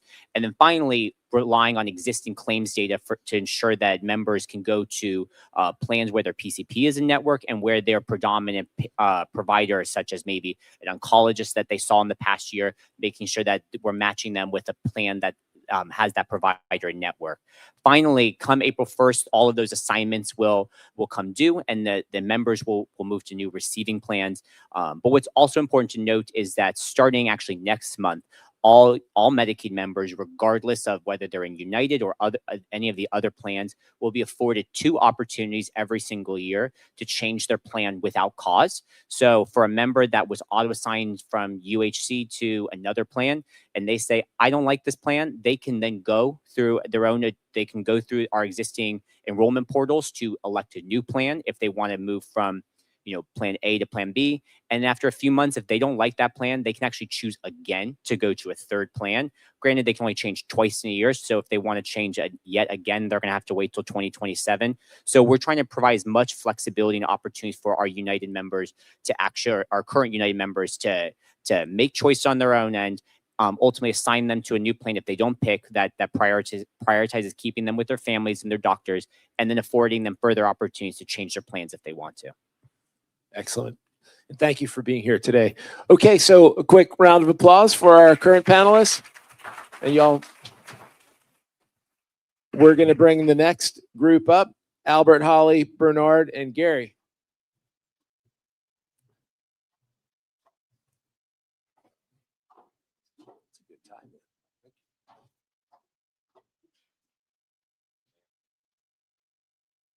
Albert, you're going to be up first. Gentlemen, lady. For quick housekeeping, we're not going to have bio breaks. If you do need to go, far side of the hallway, make a quick left, and you'll find it. There are also people that can help navigate. We're going to run this panel the same way and then go for Q&A afterwards. I'll have some final remarks, and then we'll stay for as long as you want to continue to ask questions. Good morning. Everybody, good morning. My name is Albert Simeon, and I serve as administrator of our state healthcare facilities. And it's a pleasure to present this morning. Just as a point of note before we go into the presentation, the state owns and operates 5 state healthcare facilities, 2 in Jackson, Louisiana, 2 in Pineville, Louisiana, and 1 in Alexandria, Louisiana, and we'll talk more about that. First, I want to talk about mission and role. The mission of our 5 state healthcare facilities is very simply put with a huge responsibility to protect, promote, and improve the health and well-being of every person and every individual, every resident that's entrusted to our care. The role of the state healthcare facilities is to provide specialized residence for our most vulnerable patients that we have across the state. If you think about why does the state own and operate these 5 healthcare facilities and what the impact would be if we didn't? In our estimation, 3 things would happen. 1, we would increase the homeless rate in Louisiana, which is currently at 0.08%. Number 2, we would increase utilization to our already overcrowded emergency departments. And third, it would decrease options for our families that really, as you hear, have limited or sometimes no options to place their family members after other providers have said no for many, many reasons. The next 3 slides, we're going to really talk about the name of these facilities, where that facility is housed, and the services that is provided by that facility. First is East Louisiana Mental Health System in Jackson, Louisiana. This facility provides inpatient psychiatric care, forensic services, and community housing. It's the only forensic service facility in the state. Almost 100% of the clients and residents who are admitted to East Louisiana Mental Health Systems are traditionally committed through the court system. Next, Central Louisiana State Hospital in Pineville, Louisiana. It serves all adults and is an inpatient psychiatric facility. Our third facility, Pinecrest, who you heard the secretary talk about this morning, Pinecrest Support Services, also in Pineville, Louisiana. They serve a population of residents that are 12 years and older with developmental and cognitive disabilities. Our fourth facility is Central Support and Services in Alexandria, Louisiana. They serve residents that are 2 years and older with severe orthopedic and neurologic impairment with developmental disabilities. And lastly, our fifth facility is Villa Feliciana Medical Complex. It's an acute care nursing home that cares for adults with serious mental illness. And it's also of note, the only state TB unit we have. Next, as it relates to financial stewardship, this slide really illustrates the funding by facility that's been awarded by the legislators for fiscal years 2024 and 2025. So for fiscal year 2025, consolidated across all 5 state healthcare facilities, our funding was $441 million. The fiscal year does not run as a calendar year for the state. The fiscal year runs from July 1st through June 30th. Next on the financial stewardship is the clients and residents that we serve. This graph illustrates, on average per month, the clients and residents that we served for fiscal year 24 and 25. So all year long for fiscal year 2025, we had the privilege to serve 1,497 clients and residents for the state of Louisiana. This next slide goes really a click deeper into that 1,497 clients and residents that I spoke about earlier and where they call home, their home parish. So you can see across the state in every parish and also the regions that everybody that's been admitted to these 5 healthcare facilities really has the impact from 1 patient or client or resident to 159. So these 5 healthcare facilities really impact every parish across the state of Louisiana. Our 2006 strategies and priorities. We bucketed our strategy and priorities into 3 main themes that the Secretary talked about earlier today. Improving health outcomes, moving from dependence to independence, and placing patients over bureaucracy. The first 3 will fall into the first category of improving health outcomes. The implementation of an electronic health record, an EHR. Today, 2 of our 5 facilities has an EHR. We expect by March 31st of 2027, the other 3 facilities will have an electronic health record implemented within their facility. We think this will do a few things. 1, give us real-time access to patient data. And with that real-time access, it will allow us to do number 2, and I think most importantly, have the ability for us to look at clinical evidence-based interventions to make sure that these clients and residents are placed in the appropriate setting, getting the right care at the right time, and the desired outcomes that we all anticipate. Our next strategy or priority under improving health outcomes is really streamlining our shared service model across these 5 facilities. And that's really finding opportunities where we can really be more efficient in what I would call administrative services. You think about HR, IT, et cetera. And by us being efficient across these 5 facilities will allow us to redeploy or reallocate, if you will, those funds into direct patient care so we can get the desired outcomes that we all want for our clients and residents. And then lastly, utilizing our buying power across these 5 facilities as it relates to suppliers and services. There are many, many organizations that provide services and supplies to these 5 facilities and going back to them and either renegotiating or putting out for bid these supplies and services that we can get a better pricing at higher quality.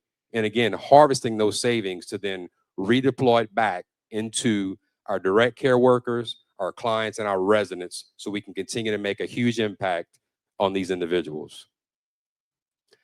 Next, our priority, moving from dependence to independence. We believe that by October 1st, 2026, we're going to further expand our external network with providers.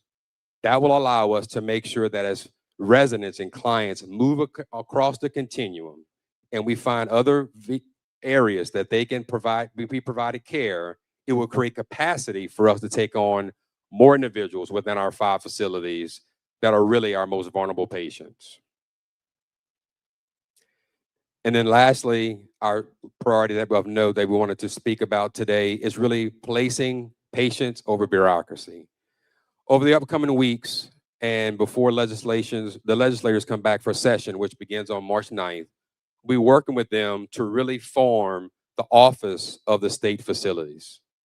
Don't think about this creation as adding dollars to the Louisiana Department of Health budget, but really reimagining and restructuring these facilities under one division so we can truly create a health system that we're making sure we're placing these patients, as I said earlier, in the right setting, getting the right outcomes, and make sure we're doing the right thing for every resident and every client we're privileged to serve. So our client and resident impact and engagement, the secretary said this earlier, we have 3,267 full-time family members within our 5 healthcare facilities. That represents 42%. I'll pause. 42% of all Louisiana Department of Health and team members. So we have a lot of individuals that are here to support our most vulnerable patients. And then, as I mentioned, in FY25, that was 1,497 residents and clients. We will also increase engagement throughout 2026 with our families and our parents and our associations. Secretary Greenstein highlighted our team members here from Pinecrest. Thank you again for being here. And it really is not just the clinical interventions and the care that we're providing that really derives positive outcomes, but it's actually making sure that families are present, that they're there to help support their loved ones through this difficult journey that they're in. So thank you for being here, and we anticipate and we are going to continue to work directly with our families and parent associations to make sure our clients and residents have the support and care they need. And lastly, we're going to make sure that LDH leadership continues to make sure we meet our clients and residents and team members where they are, making routine visits to every facility every other month or as frequent to make sure they're getting what they need to be supported and to support our almost 1,500 clients and residents that we're privileged to serve. Lastly, I want to end with our patient story also from Pinecrest Support and Services. I won't read the whole slide, but what I will press with you is this. This client's name is Paul Berry. He is a client of Pinecrest Support Services. He was admitted to Pinecrest when he was 8 years old. He's been at Pinecrest for 59 years. He's currently 67 years of age. And the Pinecrest team has done an amazing job working with his family and with Paul to make sure that he receives the right treatment, engaged in the right community events to have the highest quality of life possible. The next is a letter that his sister provided on behalf of the services that are being provided at Pinecrest. I want to call your attention to the very last sentence. It says, I don't know what we have done without Pinecrest. So if you heard nothing I've said today, please know that these 5 healthcare facilities really serve as a safety net, almost I would say the last resort for a lot of our residents in Louisiana. A few closing comments before I turn over to Holly. One, I've been in healthcare for 26 years. I've been with the Louisiana Department of Health for now 5 months, about 16 weeks, 106 days, but who's counting? But no, seriously, it's an honor and a privilege to travel across these 5 facilities, to meet the clients, to meet the residents, and these 3,267 team members wake up every day as a calling and a mission to make sure that each one of these clients and residents are cared for with dignity, with respect, and with the appreciation and value that they deserve. So thank you for your time today.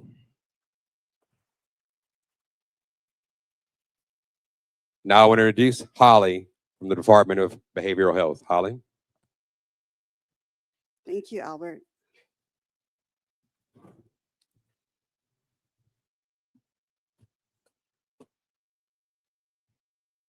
Right, hello. I am Holly Howitt, and I serve as the Interim Assistant Secretary for the Office of Behavioral Health. And I'd like Albert, joined the Louisiana Department of Health about 4 months ago, and I've learned so much that I'm looking forward to sharing with you today. The work that the staff at the Office of Behavioral Health does, along with our partners, saves lives. The 160 staff members here are committed to making sure that mental health and substance use treatments are available for all.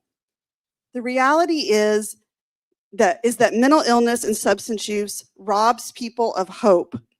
It makes people believe that life is meaningless and that they are worthless. They believe there's no hope or help for them. But that is wrong, and we're on a mission to change that. Help and hope are here. And I'm excited to show you a few of the many services and supports available and how to reach them. I want to call your attention to the words on the bottom of this slide and on all the slides that follow. 988 is our 3-digit number for anyone in any kind of emotional distress, even if you're just having a bad day. You can call, text, or chat that number 24 hours a day, 7 days a week, 365 days a year. There is someone on the line that cares, and they'll talk with you and connect you with needed care. There may be someone in this room right now or someone listening on our YouTube channel that needs this number for themselves or for a friend. If that is you, I urge you to make contact today. This number is at the core of our mission at the Office of Behavioral Health. Officially, our mission is to work collaboratively with partners to develop and implement a comprehensive integrated system of behavioral health and healthcare, social supports, and prevention services that promote recovery and resilience for all of Louisiana. We do that by overseeing Louisiana's public behavioral health system, including mental health and substance use disorder services for Medicaid and non-Medicaid residents. Our agency monitors key statewide programs and supports care through state hospitals and community-based treatment networks. This work actively creates a positive and more resilient Louisiana. One of the things I want to talk about this morning is our crisis center. The Office of Behavioral Health created and oversees the Louisiana Crisis Response System. This system includes phone lines like 988, mobile crisis units which deploy to people in the community, and crisis centers which receive, stabilize, and triage people in crisis. In July of 2025, we launched the Crisis Hub, which links together all aspects of this system. Providers, first responders, and the general public can call the Crisis Hub to get connected care and services. In just 6 months, with limited advertising, the Crisis Hub received over 3,900 calls. And overall, our crisis response system connected over 50,000 people to caring responders with information, services, supports, and caring responders in 2025. Without this system, people would have died by suicide or languished without proper care. As an example, let me tell you about Joe. Joe is a veteran who returned to his beloved South Louisiana, but he struggled. His marriage was falling apart, and he was living alone without much family support. To further complicate matters, he was about to be evicted from his home. These struggles resulted in him attempting suicide several times over a few months. He found the number to the Crisis Hub and called them. He told the responder that he was thinking of suicide again, and he had a plan to take all of his medications at once. A mobile crisis unit was deployed to Joe's home. They listened to him, and together they created a safety plan for the weekend. They also made an appointment with his clinician for Monday. The mobile unit called Joe multiple times over the weekend and made sure he got to the clinic on Monday. The clinic was able to adjust his medications and connect him to services to deal with his housing situation and other struggles. Today, Joe is alive because of the Louisiana crisis system. Another way that the Office of Behavioral Health makes sure that help and hope are here is through our Louisiana Opioid Response Initiative. Louisiana is at the epicenter of the latest opioid epidemic. In 2024, Louisiana was ranked third highest in the country for overdoses. In 2025, we have moved down to fifth highest. It is not nearly good enough, but it is a step in the right direction. A key aspect of our opioid response is our community distribution of naloxone or Narcan. This drug can be used by anyone to save the life of someone who might be overdosing. The great thing about this drug is that if you are not overdosing, it does nothing to you. In 2025, the naloxone that was distributed reversed 25,000 overdoses, saving countless lives. Overall, Louisiana has seen large reductions in overdose deaths. The most recently available data shows a 31% decrease in opioid overdose deaths from 1,130 in 2023 to 770 in 2024. Mike is someone whose life was saved by Narcan and subsequent connection to treatment. Mike was a chronic drug user with multiple overdoses. The way he tells it, he was a walking dead man for 20 years. After his last overdose, he was connected to a clinic that offered medication for opioid use disorder called MOOD, or M-O-U-D. The drug buprenorphine is sometimes prescribed alone or with other therapies, services, and supports with amazing results. This is what Mike says happened. I wanted to let you all know that this program in 9 months helped me to get my life back. This clinic helped me so much, it is unbelievable. It has given me my life back again. I tell everybody I see how LeSource has improved my life. I tell people there is hope. Get off those pain pills and drugs. I feel blessed that I can get help so close to home in my own community. The staff is pleasant and helpful. I just love all of you. The final performance thing I want to highlight today is the Louisiana Coordinated System of Care. Children and youth with behavioral, emotional, or mental disorders deserve the best and most effective treatments. Sometimes the standard level of care is not enough for some children for a variety of reasons. These youth then become at high risk for being taken out of the home and placed in hospitals or in foster care. Louisiana's Coordinated System of Care, or CSOC, is a specialized program serving children and youth with the highest need in our state. This program is guided by wraparound principles to support a collaborative, family-driven service model. In 2025, we continue to see stellar outcomes. Almost all the participants and their families remain in the home and the community. They don't have to experience the trauma of an out-of-home placement.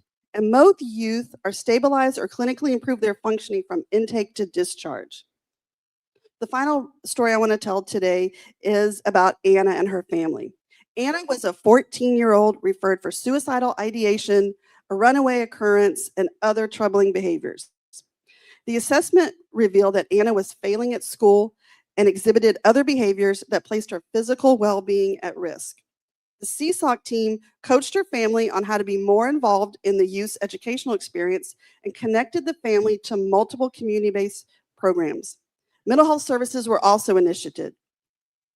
At the end of the school year, Anna's mother reported that the youth communicates with her daily, and she uses more than one-word responses, which that is amazing for any teenager, let me tell you. The mother is in touch with the school regularly and advocated for a 504 educational plan to address Anna's dyslexia diagnosis. This resulted in all A's during the spring semester. Anna had improved enough academically and socio-emotionally that she was able to join the school's volleyball and dance team. And with the coach as part of the CSOC team, she reports that Anna exudes confidence and has the potential to be a leader on the dance team next year due to her positive attitude and exemplary influence. Okay, so the work that we've done is great, that we've helped so many lives. It takes money to do this. And so as the interim assistant secretary, I'm responsible for ensuring that we use the funds allocated for public behavioral health wisely. The bulk of funding is from Medicaid, and it is about $900 million. The remaining $133 million is a mixture of federal grants, state funds, and a small amount of self-generated funds.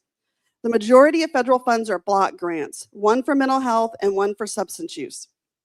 And some of our largest key investments target specific populations or services. This year, we've dedicated $15 million to expanding our crisis services. We've also dedicated $9 million to the launch of early childhood supports and services, which I'll talk more about later. And then finally, we're investing $7 million towards problem gambling with a special emphasis on sports betting among youth and young adults.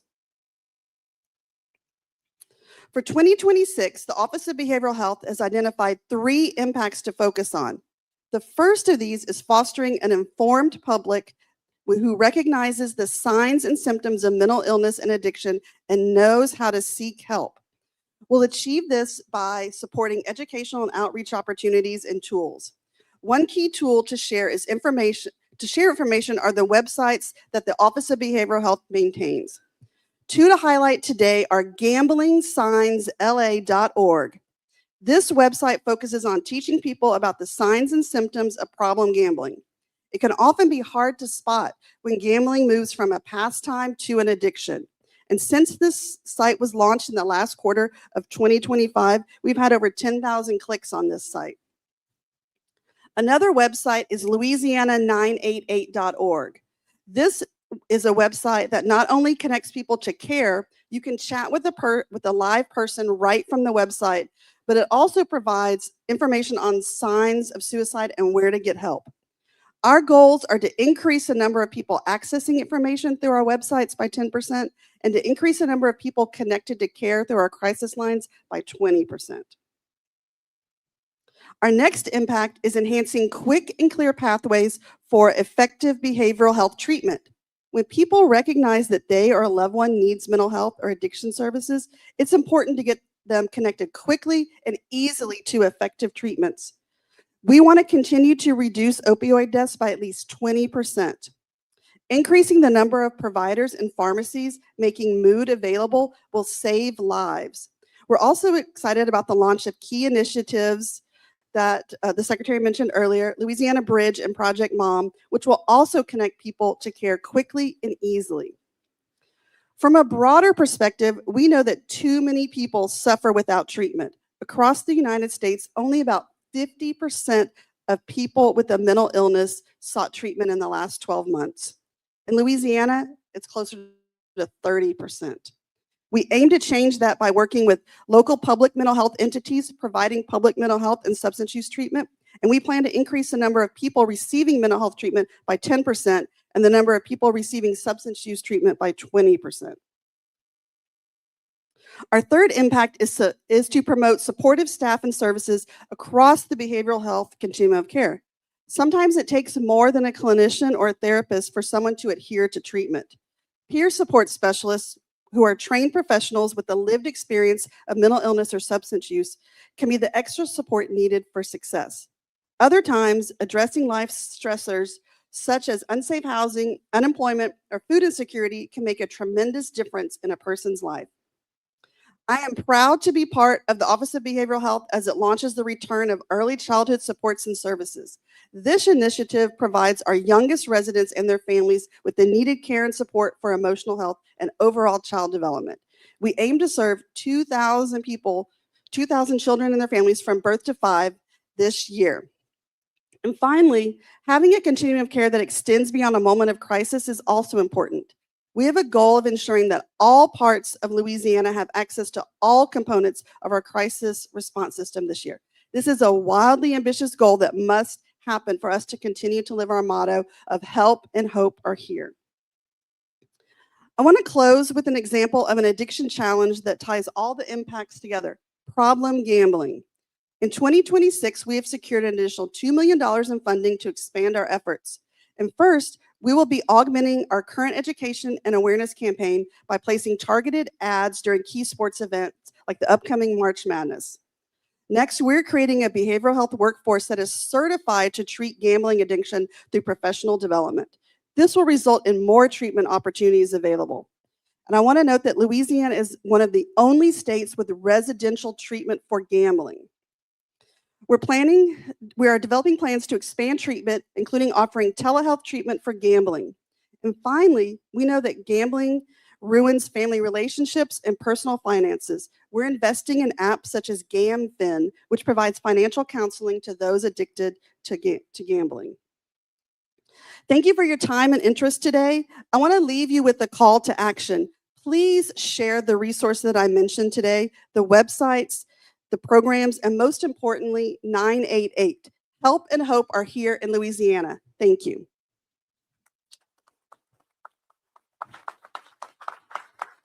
And I want to bring up Bernard Brown with the Office of Citizens with Developmental Disabilities.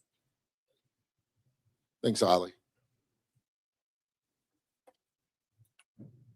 All right, like Holly said, I'm Bernard Brown. I'm actually the interim assistant secretary for OCDD. And this is a great way to be introduced into the role, right? And so without further ado, we'll get into our mission and role.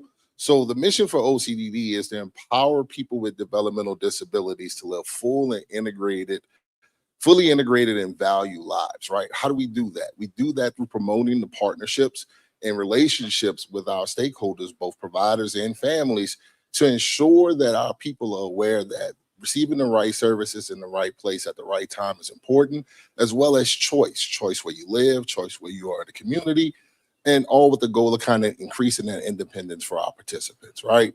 So just a shameless plug, an example of how we do this, yesterday we held our OCDD Summit. We had about 350 people in attendance, and we had 900 people on the live stream.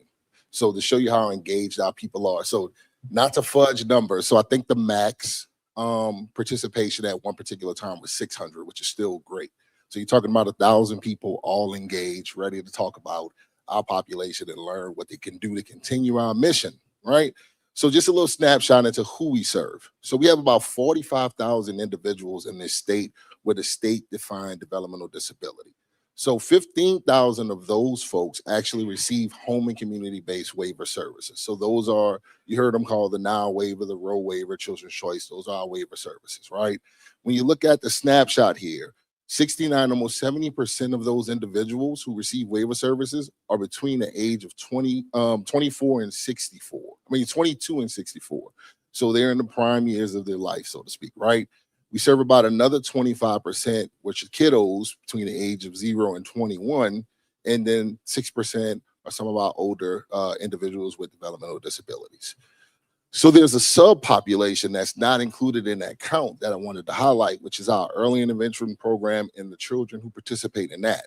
So these kids are children that is between the age of 0 and 3 and have been identified with some type of developmental delay, right? Not necessarily a disability, but basically saying they're not on target with similar age children. All right, so we'll move into kind of performance here, right? And one thing to point out is that you will see through the whole presentation that partnership and collaboration is a common thread throughout everything that we present in the next few slides. So what do we do? What do we do in 2025? So in 2025, we tackled a couple of things, right? All geared with improving our service delivery system. We introduced innovative ways to improve quality and efficiencies in our program by implementing a value-based payment model within the home and community-based waivers. So this is a little different from your traditional acute care models that some of the MCOs may implement. This is geared towards ensuring that we're standing and building provider capacity, right, to support the individuals through efficient provisions of services, infusing technology into how they provide those services, as well as ensuring that we're documenting and having the appropriate quality necessary to provide those services. How does that look in terms of outcomes, right? Comparing it to your traditional model, you look at, hey, if the, general quality outcomes, is your blood pressure within normal range? Are you reducing ER visits? Those are some of your general VBP metrics that you'll see. But over in our population, we're looking more to outcomes and how the individual's plan of cares are being achieved, right? And those plan of cares, they have outcomes that are important in life measures and life goals. So we look at that in return in terms of our outcomes. Another thing that we do, which is important, about 6 years ago, we actually eliminated our wait list for our home and community-based waiver services. One way we did that was through the implementation of a screening for urgency and need. This took a huge lift, extensive hours of partnership and collaboration with the community, getting buy-in, not just from the stakeholders, not just from the people we serve, but from the legislature and others, right? To shift this model to this setting. And one of the key selling points on that was, hey, if you had a need, we would be able to get to you, assess that urgency, and identify if there are waiver supports in place to support you timely. So what we've done in 2025 is we've reduced that touch point. We've reduced that time related to that touch point. We were running about a 6-week turnaround from the time you requested that screening to the time you received that screening. We can tell you now that we've reduced that down to 2 weeks. So that's a big deal because most of these families are in crisis, right? So we want to get to them timely to address the needs. Lastly, another vital, we touched on early steps earlier with those 0 to 3. So what we've been able to do is expand outreach in early steps, which resulted in an increase in referrals, right? So previously we averaged about 10,000 referrals, but in 2025, we've upped that to 13,000. So why is that important? That's important because we're able to touch these kids earlier and get them on track with their peers. Also, it's important that sometimes these kids, when they go unassessed, they may end up in our system requiring service that could have been intervened if we had touched them earlier. So this is an extremely important program. In that first bullet where it touches on that 85%, what that's saying is that the kids that we do provide early step services to, 85% of those kids actually age out of our system on target or on par with an average 3-year-old. That's a great deal, right? So not hiding the ball, the national average is about 87%. So we're not there yet, but as you can see, we're up from the prior year of 79%. So that's a great thing. And we're continuing to strive to meet that overall benchmark that the Fed set. All right, so just a little bit about our financial stewardship. So in a nutshell, we've been able to sustain our waiver program without a wait list. This is a huge feat.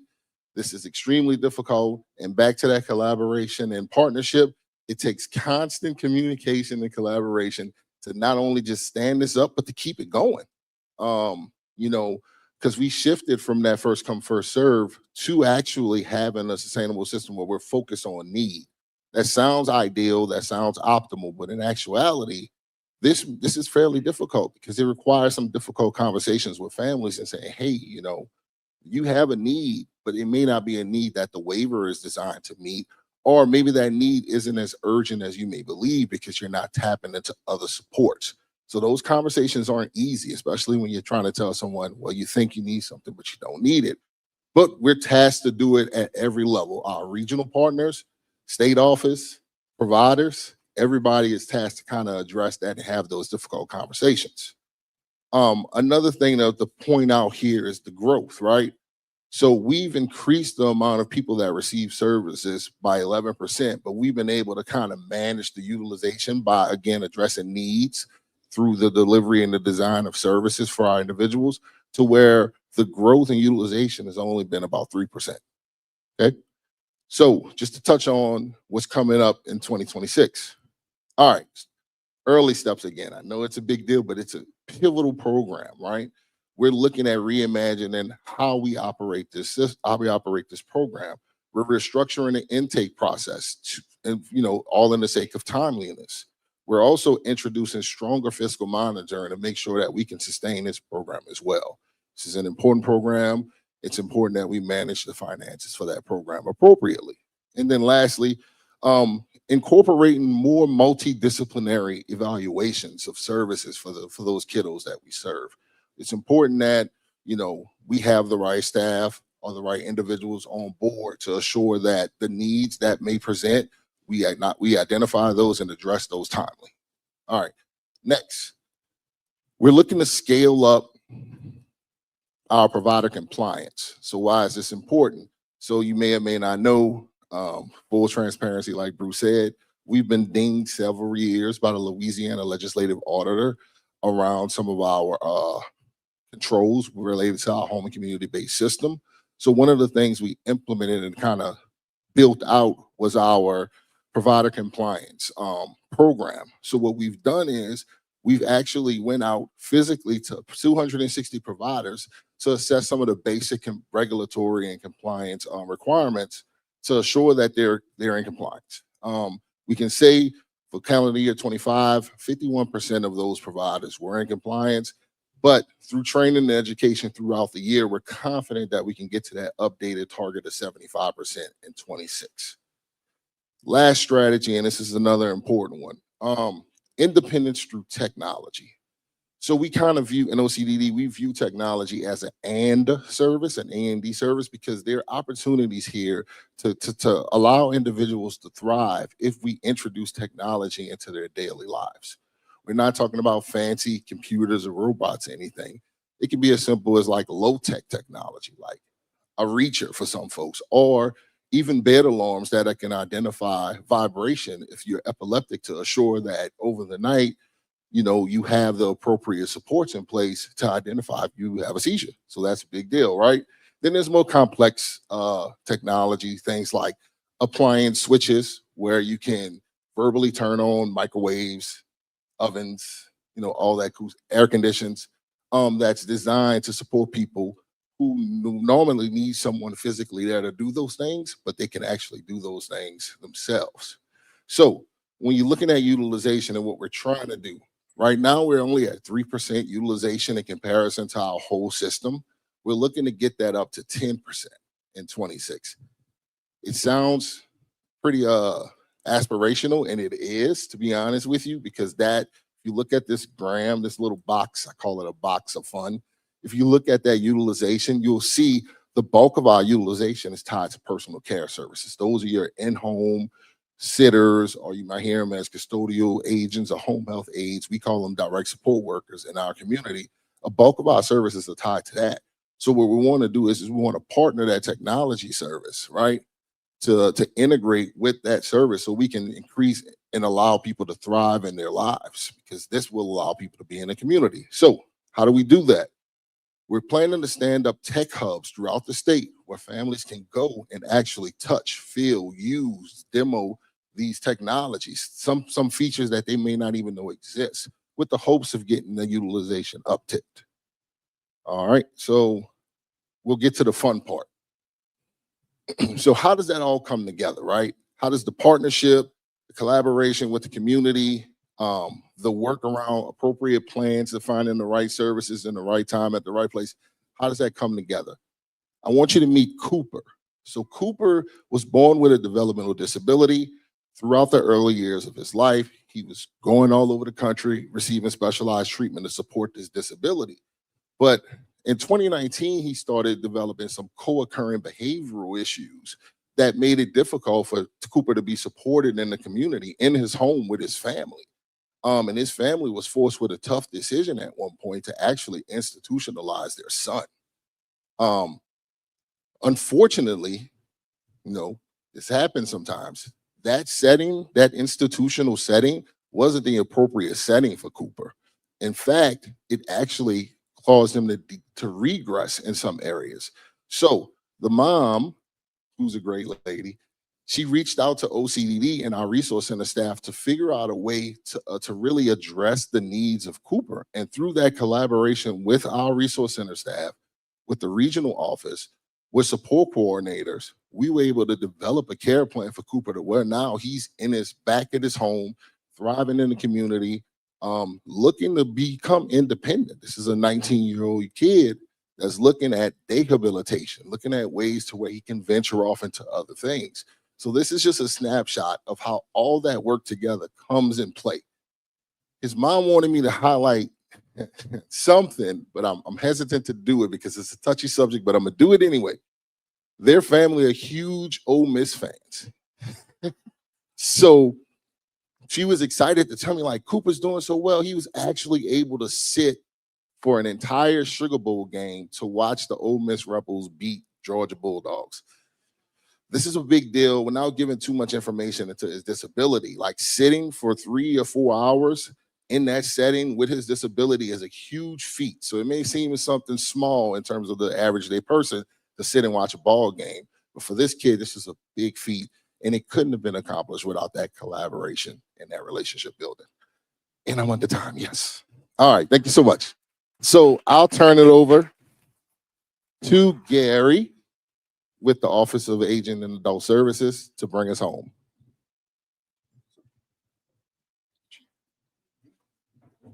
Still morning? Yes. Good morning, everyone. All right, Gary Williams with the Office of Aging and Adult Services. We'll jump right into it. The Office of Aging and Adult Services, we serve approximately 19,000, almost 20,000 older adults and individuals with adult onset disabilities through four major programs, two of which are waiver programs, as outlined here, Community Choices in Adult Day Health Care, and the other two being state plan service programs. Again, our mission is to provide access to quality long-term services and supports for older adults and individuals with adult onset disabilities in a manner that supports choice, informal caregiving, and use of public resources. As far as the role is concerned, I really want to point out that last sentence in our role. OAS aims to develop, provide, and enhance services that offer meaningful choices for people in need of long-term care across the state. So I really wanted to point that out because I think that's very important when we talk about developing, providing, and enhancing. Since I've been with the agency, that's what we've looked to do even prior to my arrival. And I've been with the Office of Aging now for about 1.5 years. And upon arriving, I could tell that the staff were very passionate about those things: developing, providing, and enhancing. We look at all three of those in some shape, form, or fashion each and every day.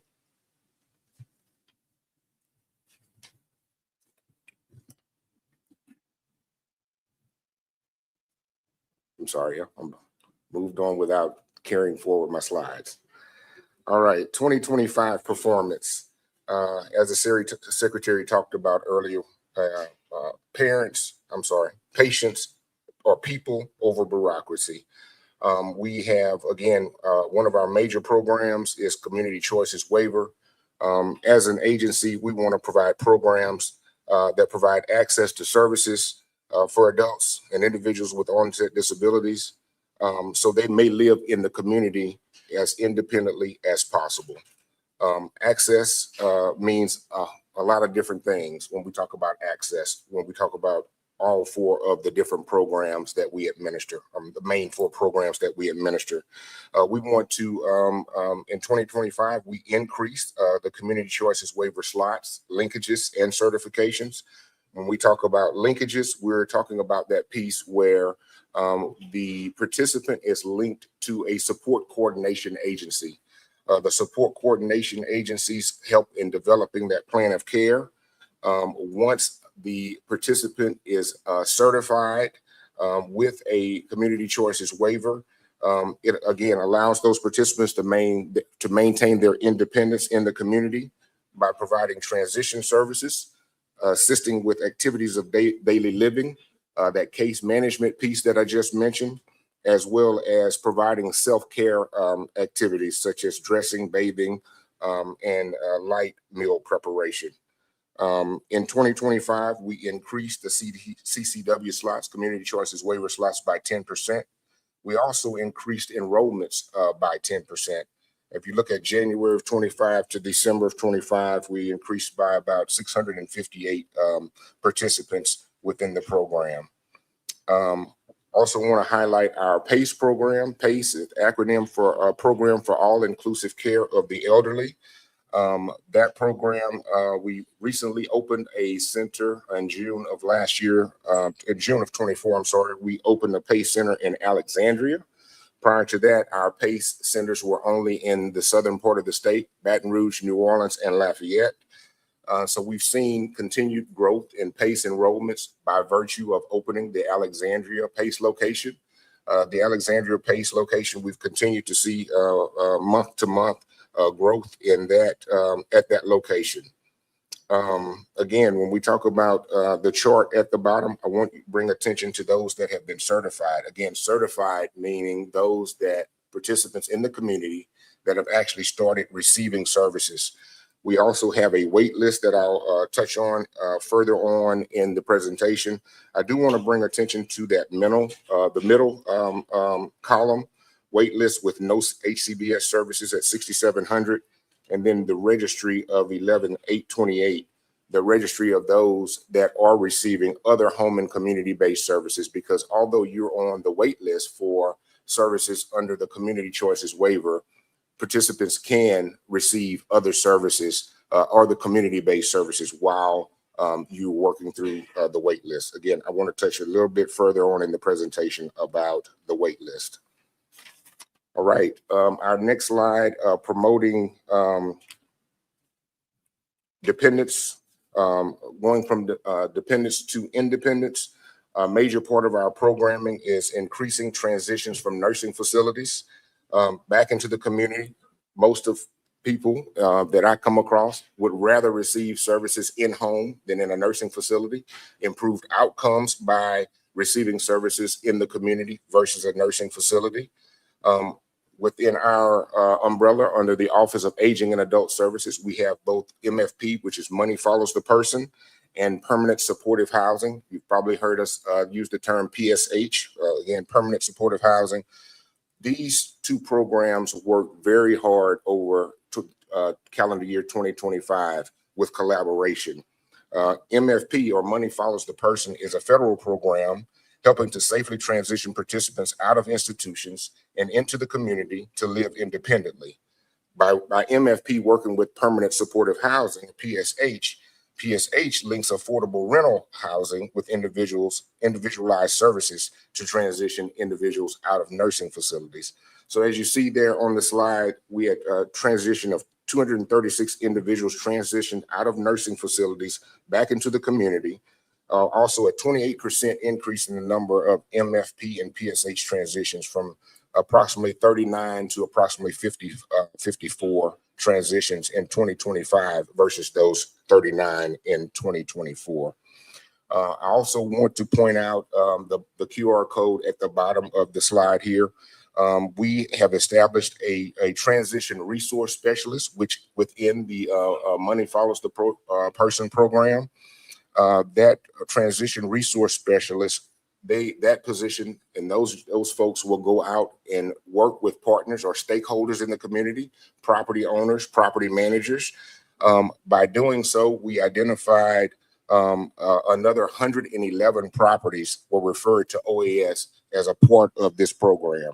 This allowed property owners or managers to scan their information and bring attention to their programs or their properties to be utilized as a part of our programming to transition participants from nursing facilities and into the community.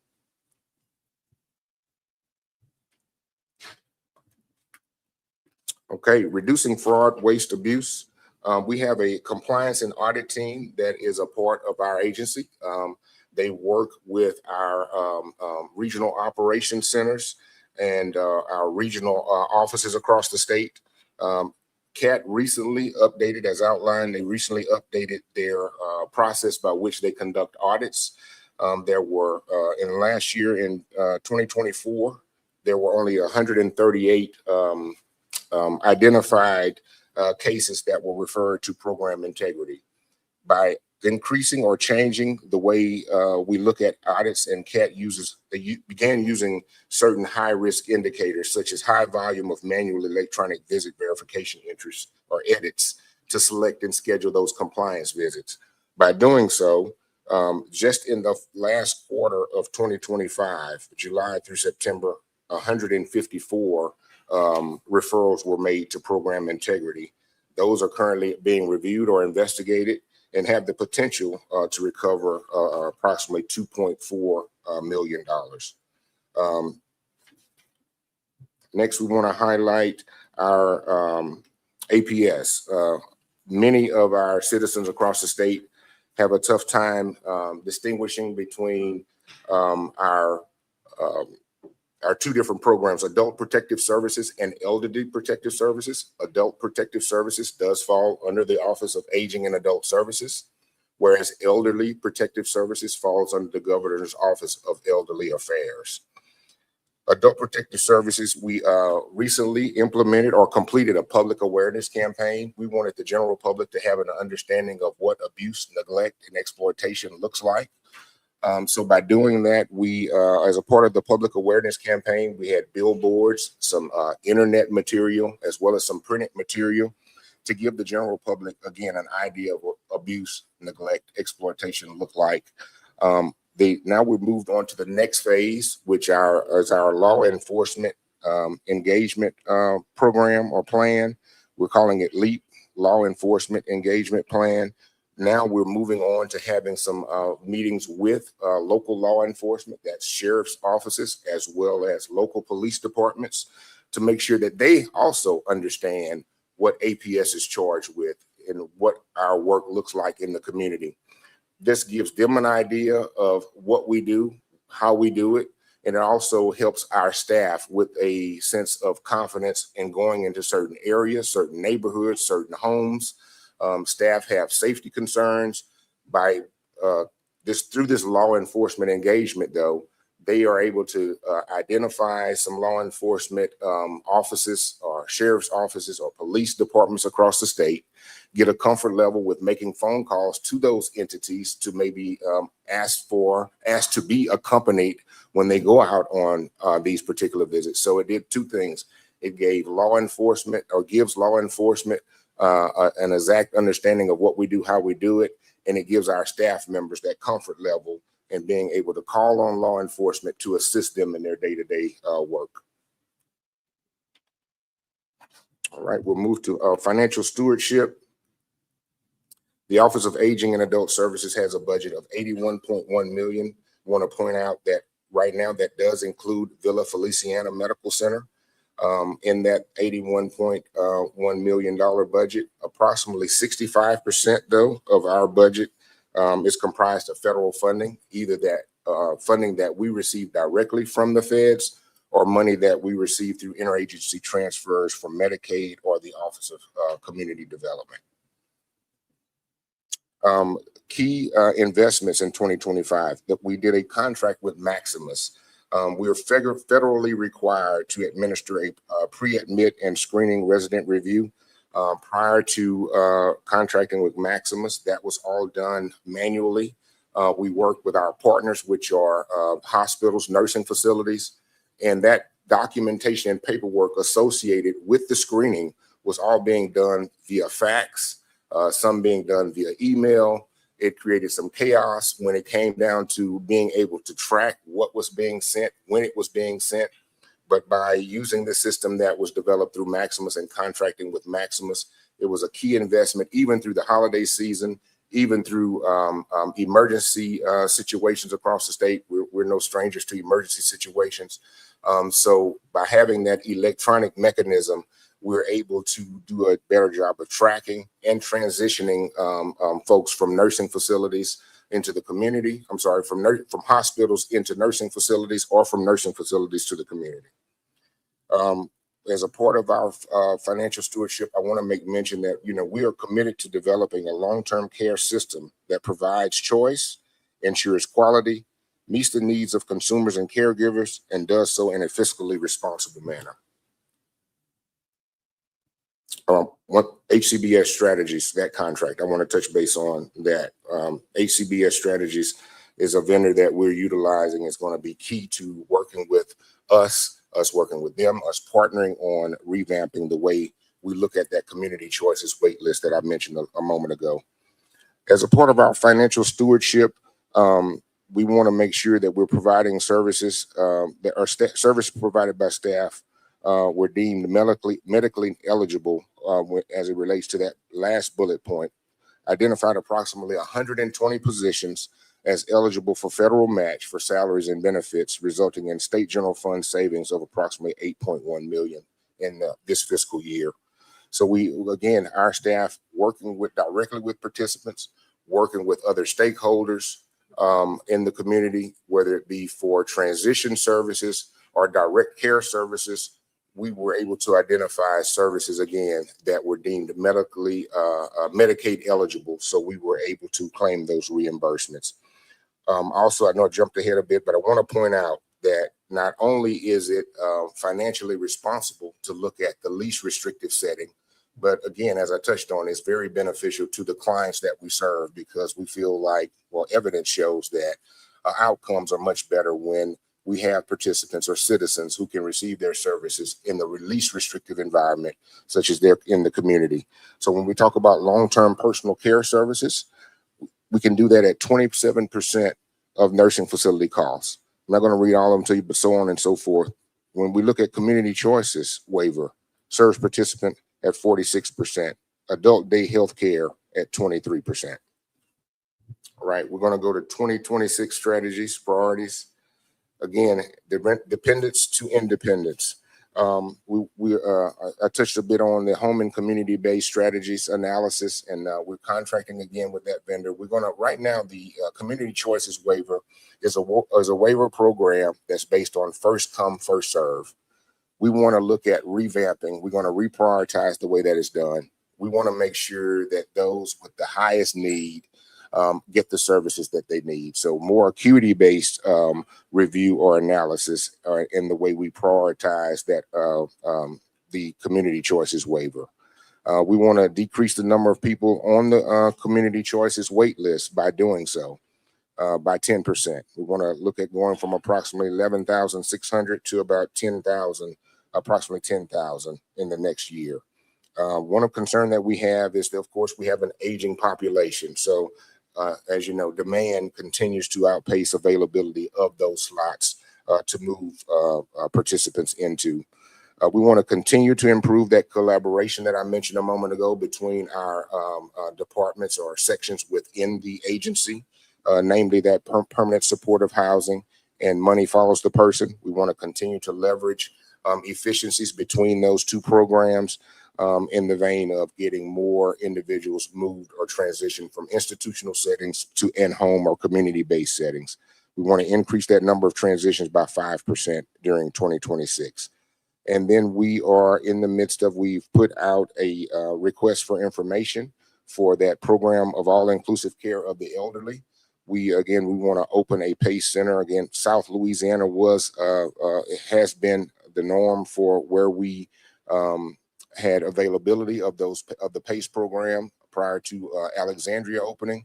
Now we want to move that on to North Louisiana. So we put out the request for information to look as we're looking to open a PACE center in North Louisiana, in the Shreveport area. Resident impact story we want to highlight here. We want to highlight Mr. Leland. Our staff visited with Mr. Leland during 2025 as he was celebrating 5-year anniversary of being in the community. Mr. Leland was in a nursing facility prior to his transition. We utilized MFP as well as utilized permanent supportive housing, PSH, for his housing. He was also a community choices waiver recipient. In his words, Mr. Leland had lost hope in the nursing facility. And now that he's in the community and receiving services, he feels like he has a new lease on life. And he's receiving those services and feels he has a much better quality of life. All right. Thank you. If that's not the definition of going from dependence to independence, I don't know what is. All right, so we're going to go for some questions here, and then we can go ahead and open it up to reviewing questions for the entire group. Or we still have some of the leadership that haven't had a chance to get in front of the microphone. Maybe have a question for Drew or Dr. Pete or Monique. All right, questions for this group. Good afternoon. I have a question for the Office of Behavior Health.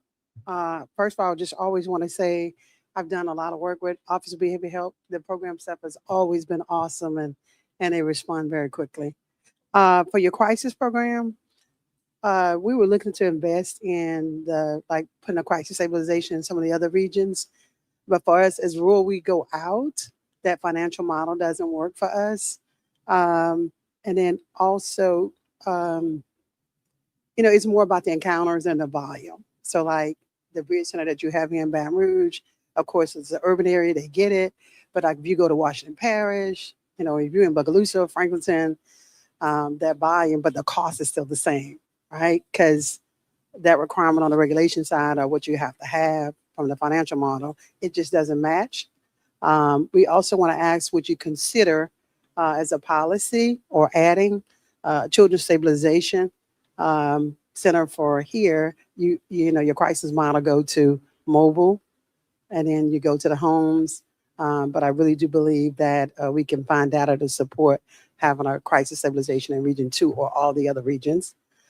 Currently, your models have crisis in just one region only. I want to know when you all may consider expanding, you know, having more one provider in a region. Thanks. That is a great question. That Let was her a lot. go. That was a lot of questions. So let me see if I can just kind of answer that. So I will say, as far as the business model, we hear you. We agree with you. We have had conversations about how to better fund this and looking at ways to make commercial insurance also have that as a required payment. So it's not, doesn't just fall on the state and Medicaid to pay for that. We feel that will enhance the business model and make it more palatable for that. Right now, as far as having more than one center in a region, my goal right now is to get every region to have all of the crisis services. That's number one. Once we get across the state, yes, we definitely need to deepen in some areas. I definitely agree with that. But really, we are going to be pushing the managed care organizations whose responsibility is the network to ensure that they have adequate coverage across the state. We're going to be working with them as partners, but we are also going to be pushing them to do that. That is part of their obligation. You know, there was one other question, and now I've blanked out on what. Oh, the mobile crisis units for children and having crisis stabilization centers. I think that is a great idea. I know that having worked in the criminal justice system before, there are areas in our state that have juvenile assessment centers. Calcasieu has one, Lafayette has one. I believe Jefferson Parish, maybe some other places have some. That could be a model that we could partner with law enforcement and criminal justice to look at how we could do that better. I think that's definitely worth taking a look at. Each of those. Anything you wanted to add? No, well, I would just say there are sort of three zones of your questions. Each of them deserve a deeper look. As we talk about transforming health and healthcare in rural areas, the business model is as fundamental as access or the providers. So let us spend some more time thinking about it. In terms of crisis centers, we have some of our partners here from the managed care world. We do have to look at network adequacy and what we pay for and what we demand. And part of it is we can't make up new providers out of thin air. And so to some degree, this is a relationship between the provider community and the planned community to come up with, maybe they're the ones that are going to innovate the financial model to get more providers into areas where we don't have them today. Maybe at the end, I'm going to talk about how we problem solve in the form of mini summits. It seems like this deserves that kind of very focused attention from the treatment of a broad stakeholder community, with LDH putting up the parameters and what our expectations are, and then begin to work in those communities to raise up solutions. But thank you. Another question. With behavioral health and OAAS and Medicaid as well, there's an extreme challenge getting people credentialed for services through Medicaid. Waiting on the letter from Gainesville can take a very long time. And then we have to get them credentialed with each and every provider in order to be able to provide services. Is there any chance that that process could potentially be streamed down, where because the turnover is about 90 to 100 plus days once people leave? And the next question, or maybe even suggestion, any possibility that the permanent supportive housing project for OAAS, which is 90% Medicaid people, that could be cross-referenced with the Medicaid list? That the people, because we know that people tend to use their permanent address, which may be their mother's, their grandmother's, where the actual house is, versus the apartment. But it would be so awesome if it could be some cross references of those lists before people are terminated because they are in your programs? All right, I like both of these suggestions. So first of all, where we're at with the length of time it gets credentialed is not okay. And it's been a process that got started in 2025. I really hope we're going to take this to the finish line in 2026. Be brief, but talk about where we're at. Yeah, I can say that we're unhappy with how long it takes and just the number of steps that it takes to first credential with Medicaid, then separately with each of the plans. And so we're doing a systematic review of how do we take processes, how do we reduce those processes and eventually maybe move towards a more centralized means of doing that. So we're in the process. And then Medicaid and permanent supportive housing. To me, it sounds like a great idea. Yeah? I agree. Sounds like a great idea. I want to get with Seth. Y'all, you put it on your list? You guys, you'll work together? Yes. All right? Yes. Thank you. All right, who else? I mean, this is suggestion time. Don't just ask questions. Give us things to fix. Hi, double duo here. Hi, I'm Cindy Lilla. I'm the CEO for ARC of Acadiana. We've been serving people with disabilities and older adults for nearly 72 years. Mrs. Simeon, I want to compliment you on your presentation. We actually privatized, we were one of two providers that privatized two state facilities in Louisiana, North and South, Northwest in Bossier City and Iota, in South Louisiana and Iota. And very important to understand the transition from state to private providers. We'd love to be have a conversation with you to help out in any way to transition more people so that more people can be served. So we'd be glad to be a partner as we have been for many years with LDH. And Gary, I wanted to compliment you as well. We want to serve more older adults. We look forward to doing that. We serve nearly 700 people in Louisiana now. My question to you is group homes. We serve many people in group homes and community homes. Is that part of the landscape or the properties that you mentioned in having residential group homes for older adults that are not licensed? We serve many people in a group home setting, and we may not have the property, but we can get it. So we want to serve more older adults. We want them to age in place. I think that is the best place for most of them, with lower ratios, 1-to-1 or more than that. And we want to be a partner there as well. My second part of that question is there a complex care rate that may be able to, we can apply as we have for the waiver when there's more complex needs for older adults outside of just ADLs and the other things that need of how they need to be supported. The second part of your question first, I would think that those that need more than just only those assistance with activities of daily living, we would have to see what other, what else they would qualify for under the CCW, on the Community Choices Waiver, just to see exactly what services were needed. And it's going to be more incumbent upon those support coordination agencies and a fully developed plan of care to really examine what the needs are, and before we would know exactly how to address. And then the first part of your question, I would think that you're referring to when you talk about the non-licensed group homes. Are you tying that back to adult protective services? Maybe with. I understand that there are some people that are attending adult day healthcare services, but also looking to stay out of nursing homes. And there are group homes that are coming up that are being advertised to house adults living in a group setting, older adults, 65 years and older.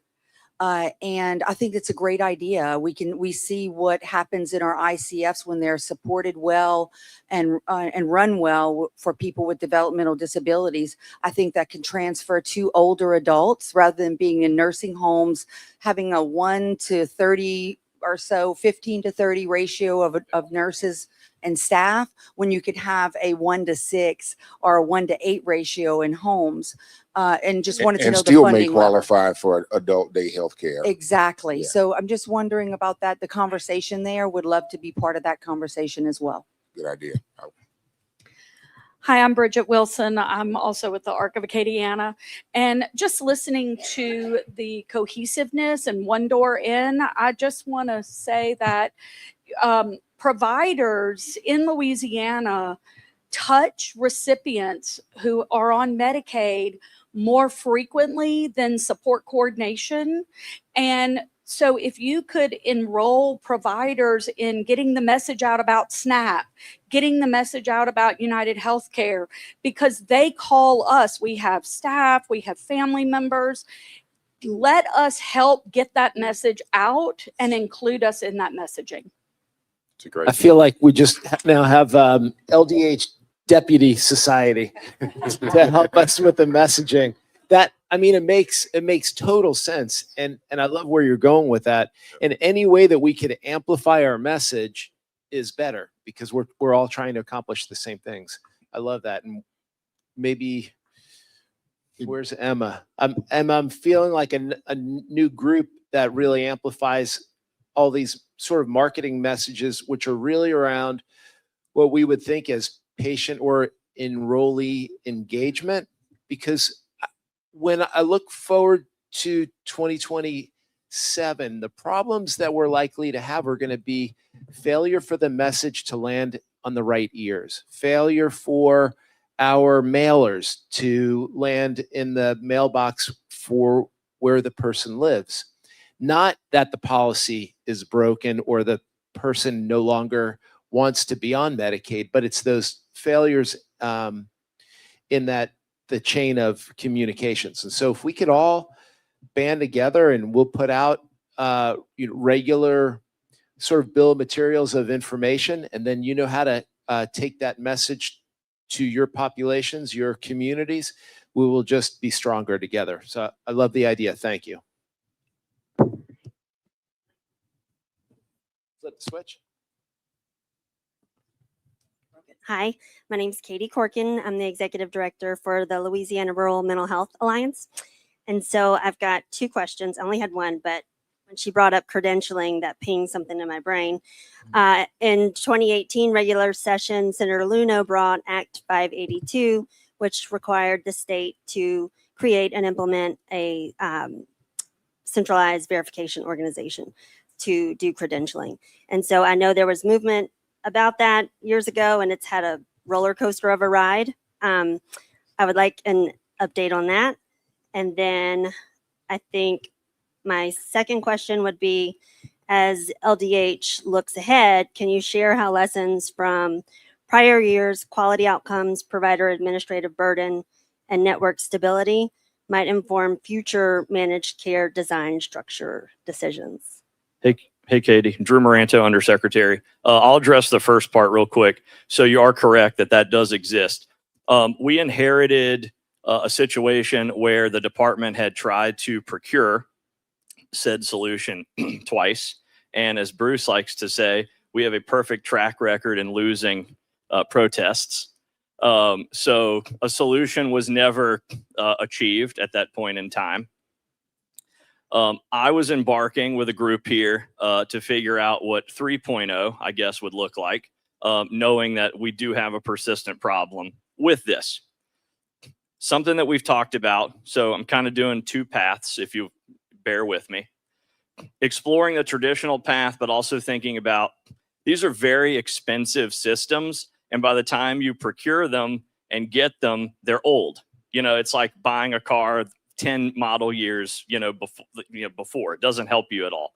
Because then I still think you're going to have, this is my opinion, I still think you're going to have, a transition, like it's going to take long. So I'm trying to figure out, how do I maximize on the finance piece and the time piece so I can get you a solution that maybe has a little bit more LDH involvement, if you will. So there's some staying power, and we need to stop farming everything out all the time. But I need you to come work with me for low pay and high humidity to get that done. So I do take it very seriously, though, because I obviously interface with Seth and the MCOs quite a bit. I talk to a lot of providers. Ralph Abraham still calls me every week and asks, not really every week, but he's like, where are we on this? So That's where we are. I'm looking at both paths to see what may be more sustainable and cost effective and hit go. Thank you. Of course. And the other piece was modernizing. Yeah, I mean, we're in the process of modernizing a lot of systems. He said it, but it's true. The claim system's older than me and Seth. It's been around since '84. So yeah, I mean, you can understand that that's also quite a large undertaking, but you can't have a Medicaid program without it. So we have to be responsible to the provider and the patient while we figure out what's next for that. And as has been said many, many times, there are a lot of different initiatives or changes in regulation that we are facing in the next several years. And that has to be a part of the conversation as well. It is not as easy as just flipping the switch. But I like to be honest with folks about that. It's not just sitting on somebody's desk. There has to be a thoughtful design, and I can't just pick something without a funding source per se. So you know that, but just wanted to highlight that as well. But the music was so good in the 80s. I was there for 3 months. All right, be quiet and sit down. Okay, any more questions from people that are more mature?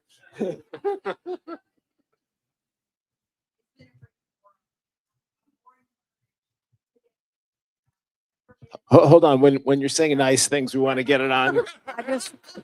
Hello. I just want to say I've been more encouraged today and actually yesterday, Bernard, it was great yesterday, than I have seen in my career over 30 years in this industry, by seeing not only plans and sharing them, but action being taken by the department across the spectrum of what the department is responsible for. It's really impressive. And let me just say this, the marketing that's going on, okay, kudos whoever marketing is going by. And like I had to put that out. By the way, Bernard, you're doing a good job. All right.